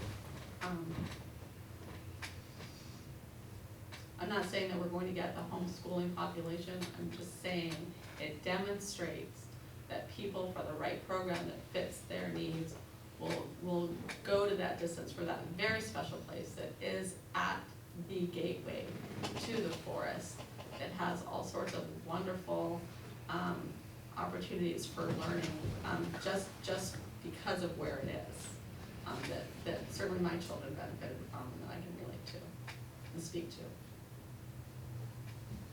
And, you know, Kevin had an idea, he's like, and I don't know, you know, I think we just do need to think outside the box. You know, Kevin, because of where it is, because of the opportunities that there are for learning specific, unique to Summit School, I'm talking about rotating students in the district through to Summit. That kind of outside of the box thinking, I think, is really key, and which is what we could explore with your great educational minds and then your resources that we simply don't have to the extent that you do. And I just want to emphasize the word partnership, because you are the ones who are educating our children far beyond Summit School. And we appreciate what you do and want to make it better for all of us. Well, the idea I had, just throwing out there, was the idea of like an arts place where I could imagine like students rotating in for like a week or something and just working on different fine arts and different kinds of arts in a different environment, you know, because it always seems to me with kids, a different environment can completely change their state of mind, even if the environment is very close to where they normally live. But, you know, I have to say, Marianne, that like when Mike and I were up at Summit meeting with you guys, I kind of feel like you guys have changed the terms of the kind of understanding. Yeah. Because when we were up there, it seemed to me that, you know, I sit here and I'm thinking to myself, all that I have on my plate, and I just don't know, I appreciate all the kind words, but I think you also know that I'm a lawyer, and I'm a school board member, and I'm a trustee to limited resources. I don't have any expertise in starting a magnet school, nor starting any kind of school at all, nor in recruiting students. So I sit here and I think, I don't know how this big battleship is going to change direction, but it would have to change direction. It seems to me pretty soon. You know, we're here in October. I mean, if we're to do anything imaginable in the next school year, we're already late. So there are some options there too, which we've been thinking about, because we you know. Yeah, nobody begrudges you guys you said, that. Like when things have changed, I think because we were willing to take it on and do it all ourselves, and then we're like, why?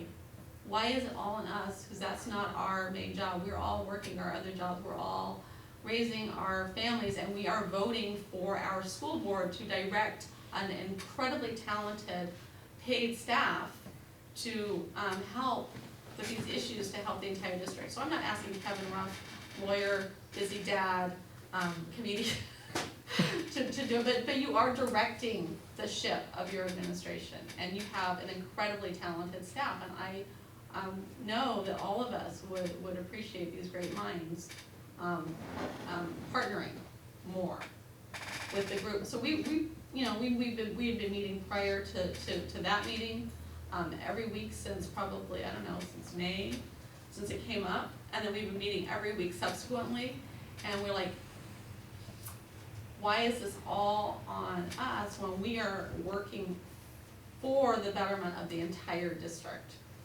and for a constituency that I think should be represented and is voiced its views in a unanimous meeting, an incredibly well-attended meeting that people came out to specifically to talk about Summit School. Well, I think that from at least my perspective, I mean, with all due respect, it sounds like you're saying, you know, we said, you know, we copped out and said it's on you, not us. No. And again, this is two board members, Mike and I, but because we obviously can't meet with a group of people on board business with more than two. But my feeling about it is and was that it's not going, the real engine of this thing is not going to come from some other place but Upper Ojai.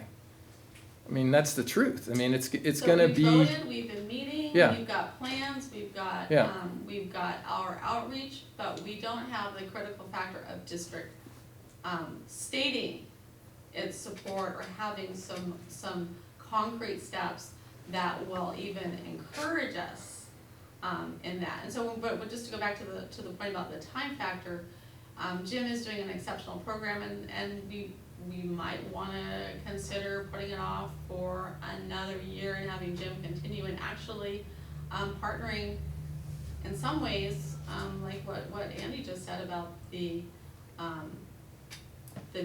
district could really see what is so attractive about Jim's program. Just, he's a phenomenal teacher. He was a phenomenal teacher for Ojai Unified.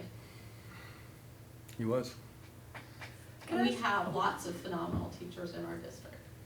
Well, the only thing I wanted to add, I'm sorry, was just, I am interested from a district perspective in magnets, and so I would be interested in sort of coalescing that in terms of what is required. And as Jane was kind of off the cuff talking about, like what happened with Foothill and stuff, like how does this happen? Because it is something I'm interested in, not only just with respect to Summit, but just I'm interested. I don't, because I do think we need as a district to consider. Yeah, no, and I think it might be interesting too in light of all of this. You know, is there interest among parents in the district for a magnet program, whether it's language or art or technology? And if so, would they be willing to drive to Upper Ojai for it? Well, that's what I did. So I was, Marion, a couple of things. You know, in terms of our constituents in Upper Ojai, you know, I think we probably all agree, if we could, we'd want the school to stay even this year, right? So we had that change from last year, we had 33 students? 43. 43. And then this year it was gonna be 24. Well, started off at 24, went down to 19, Right, 18. so let me do the 24, if we Okay, weren't to lose sure. anybody or, Yep. you know. And how many of those were in the district? It's a tough thing to answer. We had 6 kids who lived in Fillmore who were still classified as in district, but were living in Fillmore. So as far as true districts who still resided in OUSD, Kim, you probably know that number better than me, but I think it's somewhere in the neighborhood of 10 to 12. I'm not sure. Not before they left, like if they had all stayed. If I mean, all I know, like, 24. I heard like 3, what my memory was, that there was, okay, so out of those 24. It may have been 15 instead of 12. Only 15. 10 or 12 actually stayed in the district. Mhm. I think it was fewer than that. I think it might Oh, have been that stayed in 5. the district? Yeah. I think Marianne's right, it was very few. I wanna say 6. Maybe max. Yeah. 6. We can have those numbers to you. Because that's my other thing, so if I look at 20 families signing this magnet thing, that's still getting us to the 26 number, it's not getting us to the 46 number. So what would we as a district need, or where could we get information that's beyond the 20 people, you know? Like you said, maybe parents would, I mean, if they're driving from Oakview to San Antonio, why wouldn't they drive from this address to Upper Ojai or something? There is a bus you know? that goes. So, you know, and magnets have always interested me as well, but maybe that's another survey, you know? Is there an interest? And that goes back to our discussions of, sort of that outreach of, not outreach of, getting volunteers, but spreading our, letting people know what we do. Mhm. You know, that sort of, Our here's, PR piece. yeah, a little PR. And does a magnet school help PR? I don't know. And for me, the question is, sure. will a magnet school or any of these other ideas bring net increase in enrollment, not bring it from other campuses already in the district, because that doesn't help us. Well- It's like, who's gonna drive there, who's not already in one of our schools for this kind of a program? And I know when we met, one of the things we talked about was getting some sort of somewhat solid indication of what that potential would be. You know, it is a long drive, and people complained about the drive from Upper Ojai into our schools in town. And so it seems to me not unlikely that people might complain about the reverse drive as well. So I'm not convinced. I mean, I love the idea, and as you said, it's been on the parking lot for a while, and the language immersion thing. I love that idea, but I have not seen evidence yet that that's an idea that will bring people from outside the area.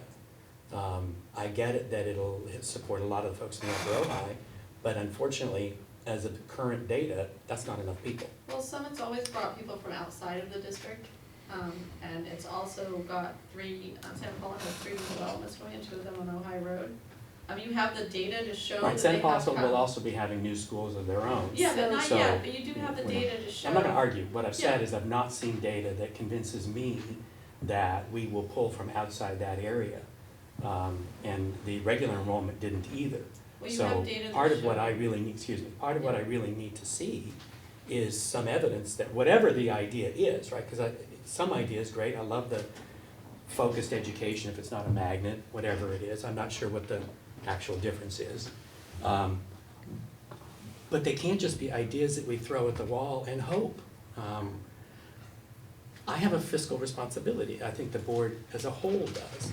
So my concern is I need something more than this is a good idea and we think a lot of people will come. Now, how we get that information, I don't know. I'm still struggling with that. Maybe it's a survey outside of our area. Maybe it's a survey to parents whose kids are not in our schools, right? I mean, how many parents might want to stop paying private school tuition if there was a school that they liked? We don't need a ton of them, right? We only need about 30 or 20. So that's one of the questions for me is I don't see our responsibility to find a way to poach students from other public school districts. I do see our responsibility being to educate the students that are in our district and potentially those who choose to go to private school to show them that the quality of education here.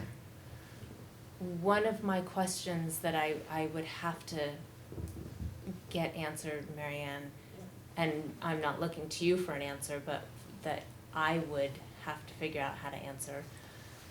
If we found this program and really believed in this program, be it a magnet or whatever it is, I would still need to know why it would have to be at Summit or where the best placement for it would be.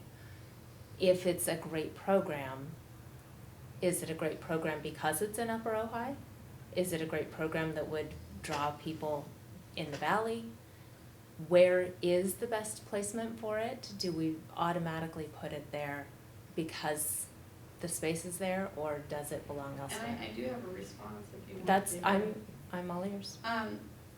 So poaching is an interesting word. It's sort of a negative connotation, but actually we are a district of choice. There are 3 districts of choice in Ventura County, Oak Park being one of them, Ojai Unified, and the Santa Clara Elementary School District. And Oak Park has declining enrollment. It has a very small population base, and it thrives as the top school district in Ventura County in terms of scores and academic success. Because its budget is improved by its out-of-district program to bring in more students. So it's not a negative thing. Santa Paula has actually had to put in some kind of draconian policies to address their classrooms that are bursting at the seams. We do have 3 other developments coming in, and those new schools are a long way off. And I have to say, Michael, Kevin talked about a shift. You're setting that bar so high, and we appreciate that. That's what Hank did in terms of when we were bringing up the enrollment to 70 plus. He set that bar really high, and that's what really, when you had those really cogent comments as an experienced administrator, this is what I need to see. This is what I would have to do to do my fiduciary responsibility. That's what just took us back. Okay, the board wants that. We get why the board wants that. We can't do that on our own as parents. So we appreciate your comments, and we want to meet that high bar that you're setting. Marianne, I think you misunderstood what I was saying. I'm Oh, not yeah. suggesting that it's a negative to have inter-district transfers. I'm just speaking for our And I just responsibility. wanna say one other little thing, which was, that article that I brought back to you when you were having this other discussion, was quoting Hank in 2011 saying, Summit is one of the few schools that provides the opportunity to increase our revenue. And it's why Summit, why Upper Ojai? It's because of its location betwixt and between the two worlds. And your district does extend all the way over to Thomas Aquinas College. My address is in the Ojai Unified School District. I have a Santa Paula address. That when you tell people you can go to a school 6 miles from where you live, that's still right there, right on the border, literally the border between Santa Paula and Ojai. I mean, not the cities, but in the incorporated areas, literally Cesar Road right along along the school there. That is an opportunity that even Hank recognized when there was increased revenue from so many students who were out of district enrolling in something. So that's just my opinion. And that may be the answer. I just don't know. I'm just saying that that's a question that I would be asking is it Summit location because, is there a particular reason why it would be there and not anywhere? So I appreciate what you're saying, that it's in between the two and therefore a draw. I'm just saying that's something I would be asking. Absolutely. Michael, I would also say that in addition to the financial resources is the manpower of something like this, right?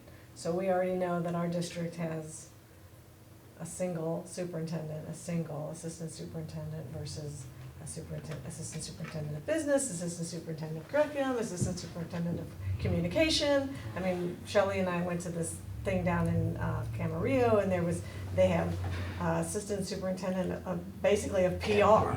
It was like, oh, how nice, So again, I think that conundrum that we're in is that we don't have the resource, and you're as parents, you're saying we don't have the resource. Partner. That's why I know the word partnership. Right. So I don't know that, we come up with an answer tonight, but those are concerns, and those are something I think that needs to be talked about. I don't know how we move forward in a discussion. We don't meet again until November, whatever. After the election, right? 14? 13 or 14. Yeah, because the 6th is the first Tuesday, we wouldn't be meeting that night. Mm-hmm. By the way, Mike, it's been great working with you.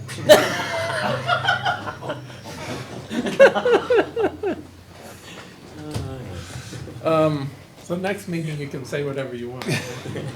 Well, I certainly think we can bring this a little more to a head through the magnet school and related kinds of ideas, right, or information. We certainly,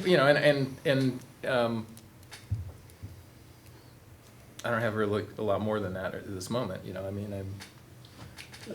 I would, as plans are developed, I think it'd be great for those to be filtered through and sent over, and, we continue the conversation. I don't feel like there's anything really on the table right now, but I don't want to take anything off the table. I want to have an open conversation. Well, I think the difficulty is that, and maybe the education, so I went and, spent 2.5 hours at Rock Tree Sky, and, it would not have been right for my kids at all, so it's a very specific thing, and so there's elements, sure, of things you could talk about. There's elements actually at all our elementary, it's like, wow, when you hear some of the things that are happening, it's like, wow, that is so cool. That's that whole element of, do people know this? These people that are choosing to go to Oak Grove or OVS, or are they even aware of these really cool things that we're doing in our elementary schools? I lost my train of thought.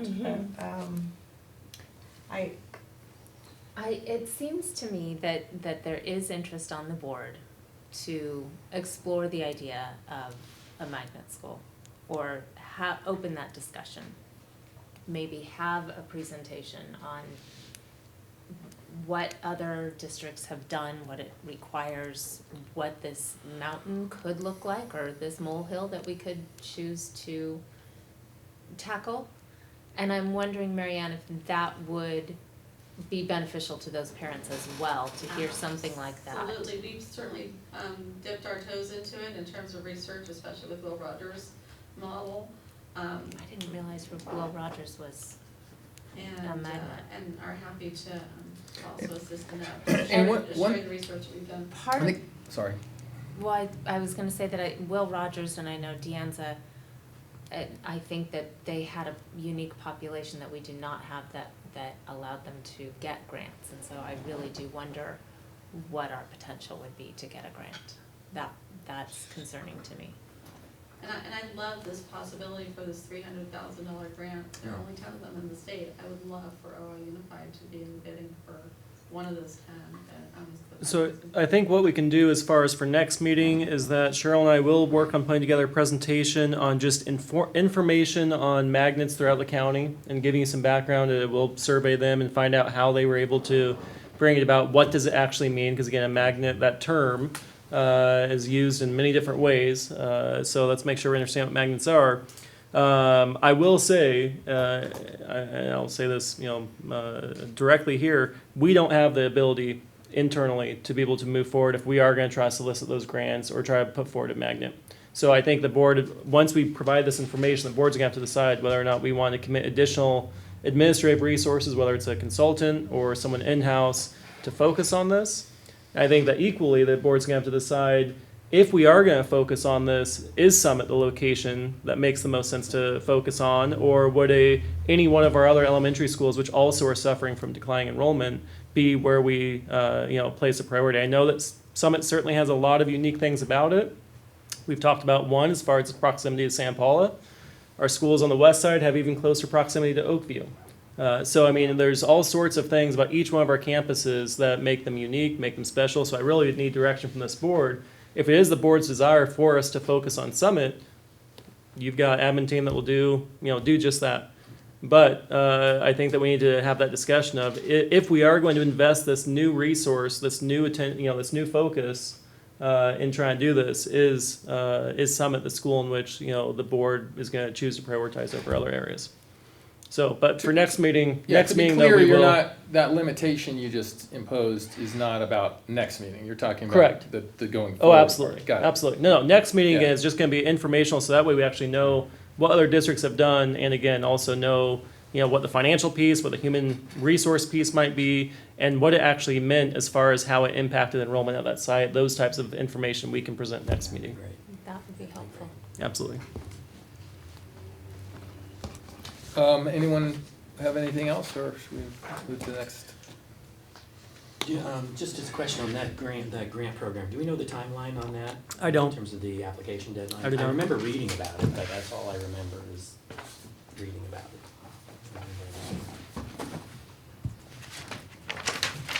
Anyone else? Anyone? Moving to 7.5.2. This is the second reading of our March 2018 CSBA governing board policies. And I will, So remember, this is our second reading of the former policies before we get to the new policies.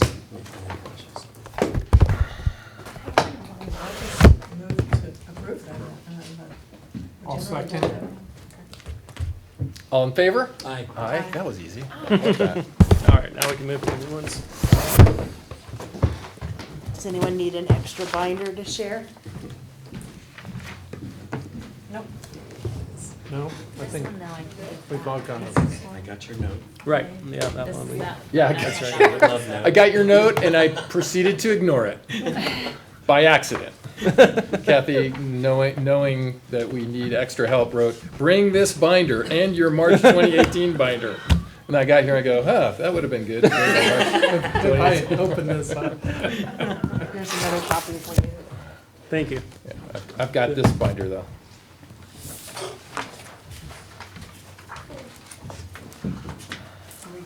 So we're starting at the beginning. My first general comment is that I'm just generally not all that excited about optional policies. But, Are all of these options? no, but the first 20 pages are. And if somebody doesn't have a comment before page 9, that's my first one. I have one on 7. There's one on 3, and it's all of this environmental safety stuff. This is not new activity, is it? I know. The great majority of it is not, no. It says new. So it's new in terms of being documented, but it's not gonna be like adding massive layers of more work. That's right. Okay. I figured we'd probably be looking at hazards already. Most of it sounded like what we were doing anyway, that's why I just. That's right. Well, that's a good question, because I marked page 7, it said that, number 1, mechanical, heating, ventilation, air conditioning, and systems shall be inspected at least annually. That doesn't happen. I mean, whenever somebody files a report, my room is hot, or it's not working, or the filter is. So we are not currently doing this, but it is our initiative to begin doing it. So that's something that we're looking at as far as our maintenance staff and the ability for them to actually, our HVAC unit should be touched every year. I mean, we are not changing out filters, frankly, as often as we should. Certainly, again, we're not creating an unsafe environment with air quality, but we are not touching those things as often as we should. And so that's something that David and I are working on. But if I read this correctly with all the okays, this is existing language. That's right. Okay. That's right. And then on that page at the bottom, I think it would be nice to send the staff, staff shall ensure that airflow is not obstructed by the blocking of ventilators with posters, furniture, books. Can we just tell the teachers that? I mean, I know that they probably aren't told that information, I know when my son moved into an apartment, it was sort of like, oh, we'll put that there. I said, no, you can't put that there, that's the return vent, So it would just be nice to be told that versus, just in a note. Sure. And if you have a question, because I know a couple of years ago, teachers were upset because somebody came in and said, you need to remove all those posters, and they had just spent hours working on their room, and if we can be proactive instead of reactive. Yes. And my question's on page 8, just Mhm. about the carbon monoxide detectors. Do we have those currently? Is that a new expense that we will need to tackle? I actually don't know that. Chuck, do you know? I do not know. Let me learn that. That said, they're very cheap. Yeah. And Well, that but seems across like the a really good district. idea to me. Right. You can make the kids pay for them. I joke. We could bundle it with the European history textbook. Right. You can't sit together this time. Thane, did you say you had something on 9? I did, in number 11, I don't want to be the board member that bans stuffed animals for little kids. Angie, you're here, I think you'd be a good resource on this. Do we stop kids from bringing little stuffed animals with them to school? We don't have kids bring toys to school, but like in my class, I have kids bring sharing. Yeah. And they bring what they want to share. They don't get to play with it, it sits behind my desk. But I just feel like if a kid had a stuffed animal in their backpack, I don't want to send them home. It's allowed at Nordhoff. they always, is there a reason why they say that? Health and safety. Mercury and lead. I read the Velveteen Rabbit, but I don't think that applies to, It says stuffed toys that may collect dust mites. but any stuffed Oh, toy. sorry, that's- I mean, my socks could collect dust mites. And is it saying that you can't have It stuffed animals in a says staff and classroom or? students shall be asked to refrain from bringing common irritants such as furred or feathered animals, stuffed toys that may collect dust mites, scented candles, incense or air fresheners, and from using perfume or cologne, scented lotion or hairspray, nail polish or nail polish remover, or other personal care products that are not fragrance-free in classrooms or other enclosed areas. I'll bet we don't have fragrance. And it's just saying students will refrain, not. Staff everybody. and- No, staff and Oh, students. staff. So again, this is a policy that we have on the books. This is something that we do not often enforce, although it is something that when we have the folks from the county who walk out and do their inspections and they say, you have a, cloth material couch in this room, it is, not advisable. And we often say we appreciate that feedback and decide that the trade-off is worth it because of what staff feel it brings to their space. So this is a policy, this is what, would be the recommended, action. We can decide if you do want to become, or if you want us to become the stuffed animal and cloth material seating and everything else, This police. goes further than that, right? Because it says we're a fragrance-free district, Well, right? No perfume, no cologne, no scented anything. Is this, I'm just gonna look at the high school. Is it scent-free? I don't. Well, I think it's actually interesting that we might go the other, instead of shall, we'd say may. They may be asked, so if you have a sensitive student in your I class. can live with that. Yeah. Then you need to ask this student, just like we have a student with peanut allergies, please do not bring treats that have peanuts. I'm pretty flexible on changing shalls to mays. all right, so noted.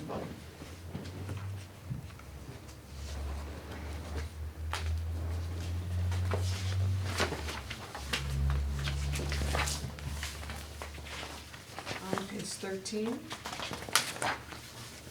Number 3, and the specialist management plan for each school site shall be maintained and regularly updated. That's, We gotta do that. okay. My next one is on 17. I was concerned about the packaging of, did you have one before? No, I'm on 17. Oh, yeah, you've got the same thing. I was just concerned about the packaging. I would be surprised if art materials came packaged with all the warnings for like ceramics class or art class or that sort of thing. It does say K through 6, then 7 through 12, yeah. Right. So we do. Unless it includes a label. K through 6, you can't use it at all. 7 through 12, it has to be labeled. Yeah, but I mean, if somebody buys a bunch of paints, if a teacher brings in a bunch of paints, they're probably taken out of the packaging and used, aren't they? I don't know. I would just hate to mandate something that is impractical. So can we just X out the entire paragraph? Is that what you're suggesting? So again, I want to make sure I understand the concern. Can you restate things as far as? Yeah, so here it says the superintendent or designee shall not purchase any such toxic material. I'm not advocating purchasing toxic materials, but this is, I think any art material is gonna be considered toxic by this definition. Unless for grade 7 through 12, unless it includes a warning label as specified in the ed code that so if it's in the ed code, I guess we have to do it, so that's. Yeah, so again, this isn't, we're not talking about here, although we should still be doing it, it's not applying to, someone that brings in a donation. It's talking about what we're actually purchasing as a district. What it's saying is that when you're purchasing educational materials for whatever it might be, including the arts, that we have to purchase certain types of materials, and I believe the ed code is requiring that, and I do believe that we're in compliance with that. It was doable, because the first thing I thought of was that, cancer-causing notice that. Exactly, the Prop 65 everywhere. notice, exactly. Right, yeah, exactly. We could put one on the wall. Well, literally here, that could be advisable to do. Do we actually We have don't a have first aid those. kit in each classroom? We should in the emergency kit. Yeah. The emergency kits have a first aid kit in each classroom. Your emergency kit should have a first aid kit. You don't have a backpack? You don't have a backpack? Yeah. A safety backpack with stuff in it? I did when they gave it to me 15 years ago. And I replaced the stuff myself, but no, there's not. I have Band-Aids, I have a big emergency kit that happened to be in my room when I moved in and went, oh great, I'll take it. But I've never, no. We will assess how many people are in similar situations.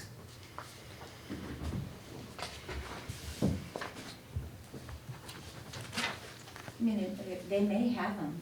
but we use the Band-Aids in them, we use the stuff, so unless things are being replaced. they're Well, probably not I mean, whole. so again, those earthquake kits or those emergency backpacks are supposed to have a first aid kit. You're saying that they're getting used on a regular basis. If you run out of Band-Aids, what would be the next step? Buy the Band-Aids and put them back in there. But is it only Band-Aids that we're putting in there? I mean, I guess the kit that I have, that I remember is, I had that bucket, Mhm. right? That had gloves, a tarp, a little fanny pack thing with some Band-Aids, Yeah. and that's it. That's an emergency kit though, that's different than a first aid kit. I Sure. think. Yeah, Oh, yeah, that's no, what I I'm saying, agreed. We'll make sure we provide that information to you before And next it meeting. does say new, it does, that's something that's new. Page 28. Do we have to say, we're gonna upgrade this and then we're gonna say K through 5 and then next year we're gonna have to update it and say K through, and right now it says K through 6, 1 mile, this is the transportation. Right. Yeah, and I didn't Can- understand this, the difference between the grade 7 through 9, 1 mile, and the grade 7 through 8, 2.5 miles. That didn't make sense to me. Maybe I wasn't paying attention, but Well, it it means didn't make. if you live closer than 2.5 miles from the junior high, you have to get there Right. yourself. The 1 mile for grade 7 and 9 should have been crossed out. That was an error. That's why he gave the supplementary information that grade 7 to 8 are 2.5 miles. So we're extending that? Is that? That's right. It used to be 1 mile, now it's gonna be 2.5. No, we've never actually had the 1 mile. This was their proposed language, and we've modified it to reflect what we actually do. Okay. So remember, what we have as far as the typewritten material here, that's just the latest CSBA recommendation on language. And so we are modifying what they put in there to reflect what we currently have and what is our current practice. Yeah. So rather than modify, can we say for the 2018-19 school year, it's K through 6, afterwards it's K Sure. through, I mean, right? Otherwise, what if we forget next year and you've got a 6th grader who says, hey, I'm 1 mile. Yep. No, I think that makes sense. Need to work now. Yep. Next year. Yeah, we'll have for this current year, then effective July 1 of 19, the new grade spans. My next one's on 30. Anything before that? It's number 10, item C. This item is, it said in the box that it's only if we contracted with federal, state, or local agencies for transporting employees. I don't know that we have we? So I would delete C. All right.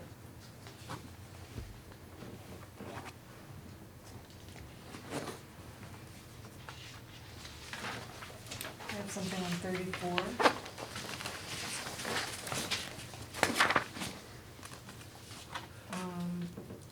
The first paragraph, with new wording, okay, but I assume we do some sort of training, crisis prevention training. Yes, Yeah, so we already do this? absolutely. Okay, and then, just a quick, what is our policy on the pepper spray at the bottom? I have a question about that too. We have not authorized anyone. And what are your thoughts? If someone were to come to. If you, well, my thoughts are, actually, I should correct myself that there has been one person authorized so far, and that's me. I have actually put one into my desk drawer for some of the meetings that I've had that I felt that it was actually appropriate for safety concerns. So I Pepper do. spray? Yeah. Yep. I think that it's an appropriate thing for you guys to weigh in on, but given that it does currently, the wording would allow me to authorize it. If I spoke to a teacher or a staff member who felt it was a necessary element and they felt that they knew how to properly secure it, which is my biggest concern, then I think that would be very appropriate. That's my concern, is securing it. Yeah, that's what we. And then having access to it, I mean, that's the whole conundrum. Agreed. Right? Let me ask you, if such an instance were to occur, would you feel that that would be something that you would want to convey to the board? That some, If he had to use some, it, you mean? no, that some person in the district felt that they needed it and that you had concurred? I mean, it would feel to me like the Based on this context of conversation, I that absolutely would will report it. suggest to me that we'd want to be in the loop on that, because whatever was giving rise to it. I happen to totally agree with you based on some of the meetings I know you've had. You certainly would, yeah. Yep, My you will be question- informed. My question was about students. I'm wondering if there are students who carry pepper spray and never questioned whether that was allowed or not at the high school, because I can see girls keeping it in their. Certainly not allowed. It's obviously not allowed. It's a weapon. I think we'd fall under weapon, yeah. I don't know that it's obvious. I don't know that it's obvious either. I used to carry one, and Oh, yeah. I Heather probably had always it in does. my purse when I was in the classroom. Never really thought about it. Yeah, I can potentially see a student at Nordhoff having it and not realizing they shouldn't. So we'll make sure that's communicated. So Andy, when I read this, I didn't have an issue with it, but I did think that it would be helpful for us if at some point there was an articulation of what factors would be weighed in Sure. favor of someone having this, so that it's not just, I need to feel safe, right?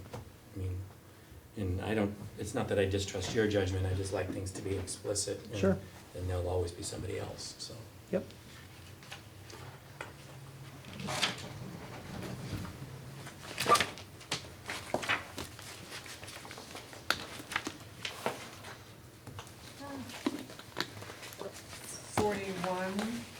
Actually, I got 37. Employee security. An employee may use reasonable and necessary force for self-defense. That all seems sort of self-evident. Do you know what's motivating that? Do I know what's motivating as The far as new- having this the, new, yeah. to be able to have a clear, if this happens, we will have a policy that Mhm. gives further authorization for an employee to be able to do that. It's just defensible for them. So previously, there was no such policy at all? So this is new wording, okay, so this is one that we had something very similar. Right. And that we've made a modification. I actually am not aware of what the modification Yeah, is. I couldn't remember if there was some way for us to know exactly what it had said previously, but. If I were a teacher administrator, I would want to know what I was allowed to do and what I wasn't allowed to do. I mean. No, you're- I agree. You're I- not typically allowed to use force, but in what situation would you be able to allow to?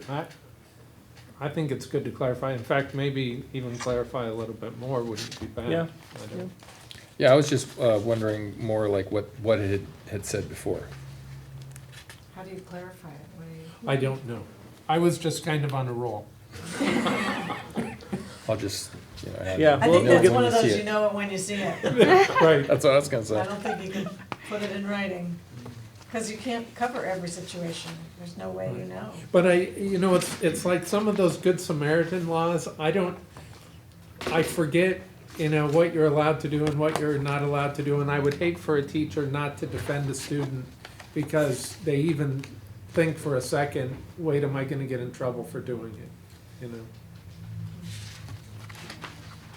But of course, every such incident is subjective and it requires, Right. what constitutes a dangerous weapon, Yeah.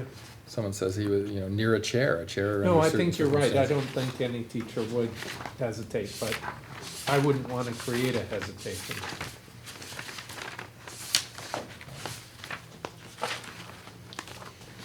She had, So yeah, 41, the catastrophic leave program. I was just wondering who administers that. Is it Harvey or? That is Barbie along with, Chuck, remind me actually, for catastrophic leave, do you guys have is it Barbie alone or is it Barbie with a CSEA rep when a need comes forward? No, it's professional growth. Right, I know. Okay. So Barbie. my question is who does this apply to? Because this is negotiable for classified and for faculty. So is this just saying you should do that or what? This is what we currently have for classified. Certificate is a bit different. That's my question, right? Is this like pre-negotiating something or, because at first I thought, well, the ed code changed, it's being prescriptive again. Right, but now but it does say it's optional. Yeah, maybe we don't have it because we already have in our contracts. This is an optional one. We can strike it because this is something that's in both contracts in its own form.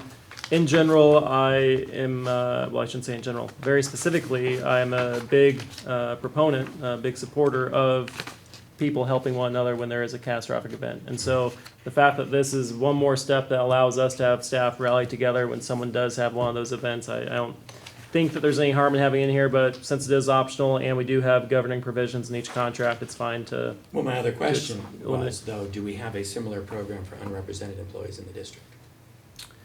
So our only unrepresented employees who are contracted employees are at the preschool. We did not have anything in place, and what we ended up doing when a need arose last year was using the same policy applied to classified. Okay. So other than that, we don't have any unrepresented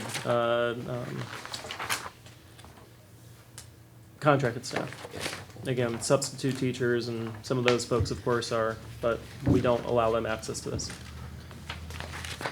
Page 46. I don't really understand this directory. And if we have to collect this stuff, why the date of birth? I mean, this is information that we're gonna be giving to whom?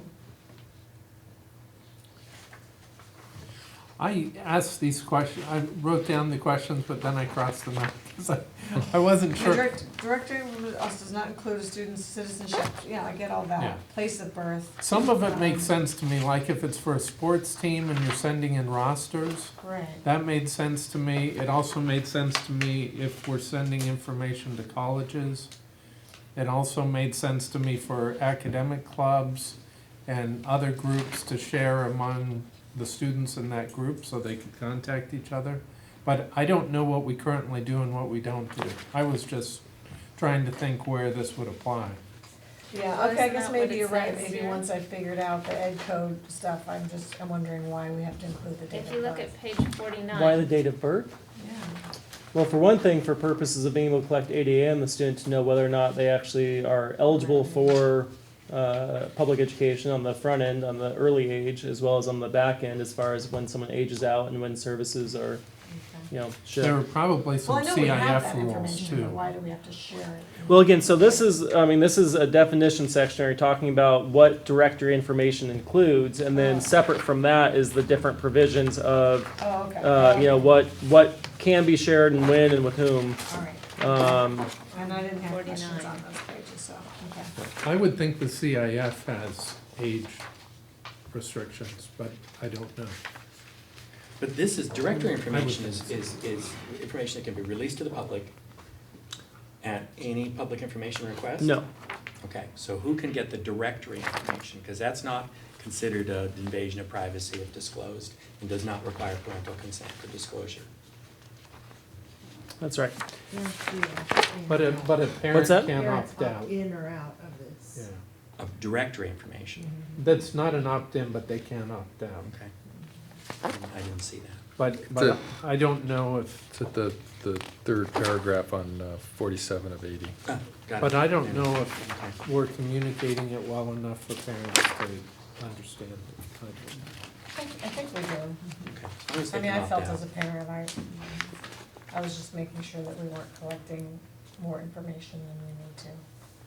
But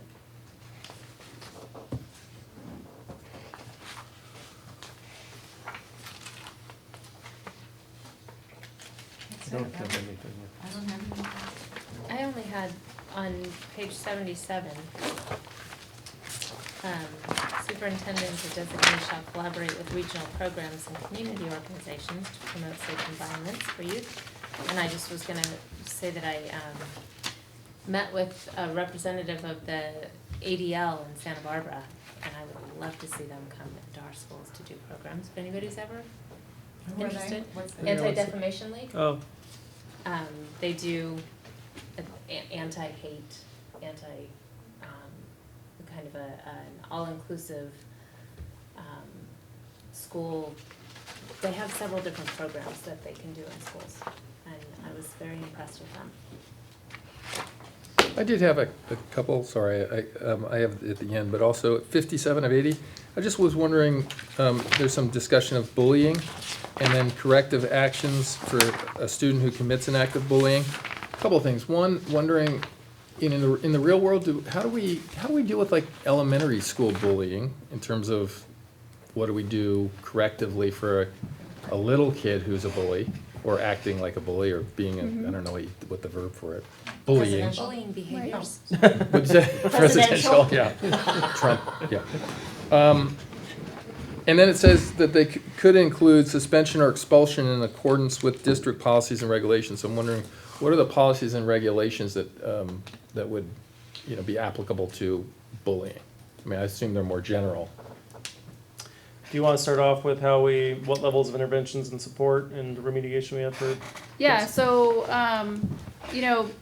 certainly when you're looking at a little guy, it kind of depends on the situation, but as a team, and one of the best places I think to go is a student study team type meeting, because you have to look at all the factors in the whole child to decide the best intervention, but certainly we can offer individual counseling to little kids. We can offer my favorite, which is social skills groups, because I think that a lot of kids who get labeled bullies as young kids really just have very poor social interaction skills, and so we might spend 8 to 12 weeks working with them to really explicitly teach them how to talk to their peers and how to resolve conflicts and things like that. Certainly we have some disciplinary action that we do using progressive discipline at times. I'm hoping that will... What did you call the socializing part? What do you call the... Social skills. Social skills? Do we require parental... Permission? Permission, Yeah. so we can't just go ahead and start providing remedial... No, we have permission. Unless you did for everyone. Right. Yeah, right. There are certain, I mean, I know We that like happens naturally in when the we go classroom. back to that tier 1, absolutely we use things in tier 1 all the time for all kids, including things like CHAMPS, which is our kind of classroom management program. And so yes, it happens all the time in the core program to help explicitly teach kids how to engage socially appropriately. So then to follow up on the question about suspension and discipline, yes, I mean, we have very clear policies as a district as to what is permissible for suspension and expulsion as far as at what age. We also have adopted the county policies for expulsion of students, and so we unfortunately have had a few instances this year where we're having to consult and with that document and make sure that we are handling the process in the proper way. And then finally, I just have some better wording, I think, on page 63.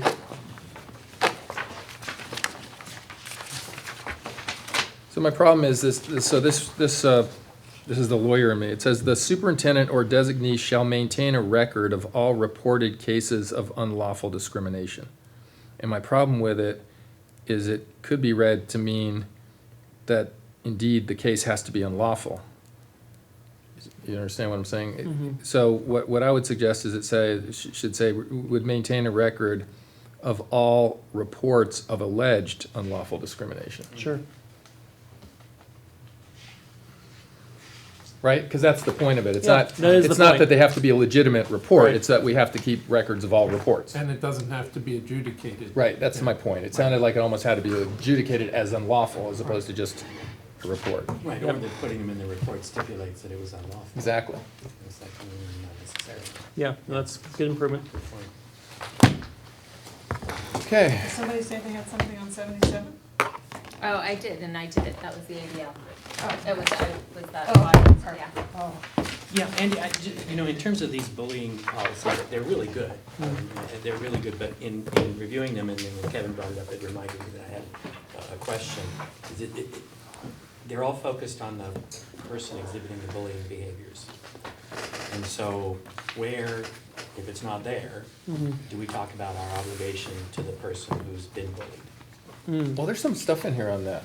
Okay, Yeah. I must have skimmed past it. I think there is. Sorry. go ahead. I was just saying we absolutely address both Oh, I know parties. you do. Yeah. I know you do.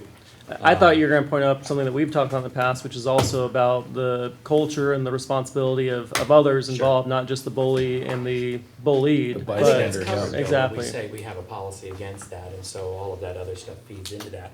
I just didn't see the Where is that? Where did you get that? It's kind of in the same area as I remember. After a while, that all starts to blur.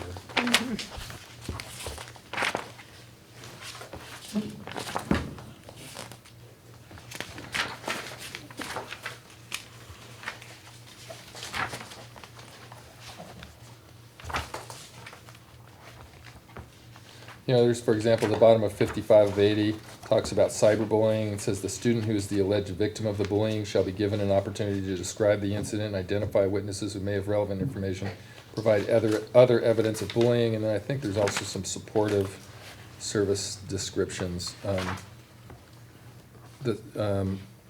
The superintendent, principal, or principal's designee may refer a victim, witness, perpetrator, or other affected by an act of bullying to a school counselor, school psychologist, social worker, child welfare attendants, etc. I mean, it's kind of obviously bilateral, but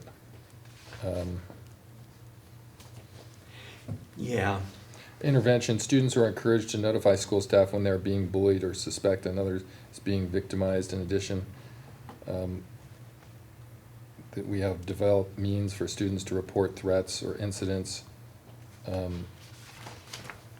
Yeah, Yeah. I mean, the reporting and all of that, I think, is covered fine. I just don't think it captures the extent that we're providing the support services.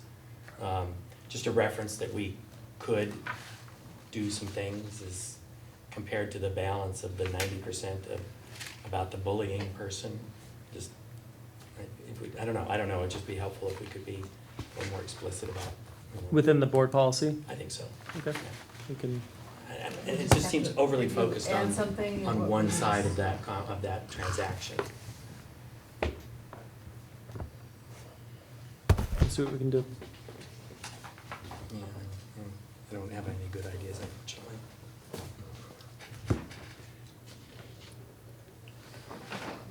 So, you'd mentioned you had a PowerPoint you wanted to go through as part of the superintendent's report, 7.5.4. Hey, I saw in our minutes, last meeting, I gave my year in review for my first year, so this will be a meeting in which at 9:20 I will go ahead and pass. Thank you. 7.5.5. Board members' reports, anyone? 7.5.6, future agenda items. I am just gonna make the comment that you pointed out earlier, Kevin. It was wonderful to have the students here tonight. Yeah. Oh, and her contributions. Yeah, I it was was excellent. thrilled. Yeah, it really was. I think this is great. I'll vote for her. They're all like that. That's very Really cool. are. It's I'm very meeting cool. with them. And the They're demonstrations, eager again, more. Um, Sweet. So, you know, we can all see that parking lot. It's not too oppressive at this point. There are a few things on it. We can all see that, and we can pull out from that at any time we deem it appropriate to, I think what the protocol would be to pull it out of this and talk about it being on a future agenda. Yes. And now we go to 8.1.1, the consent calendar. I'll move to approve. Second. All those in favor? Aye.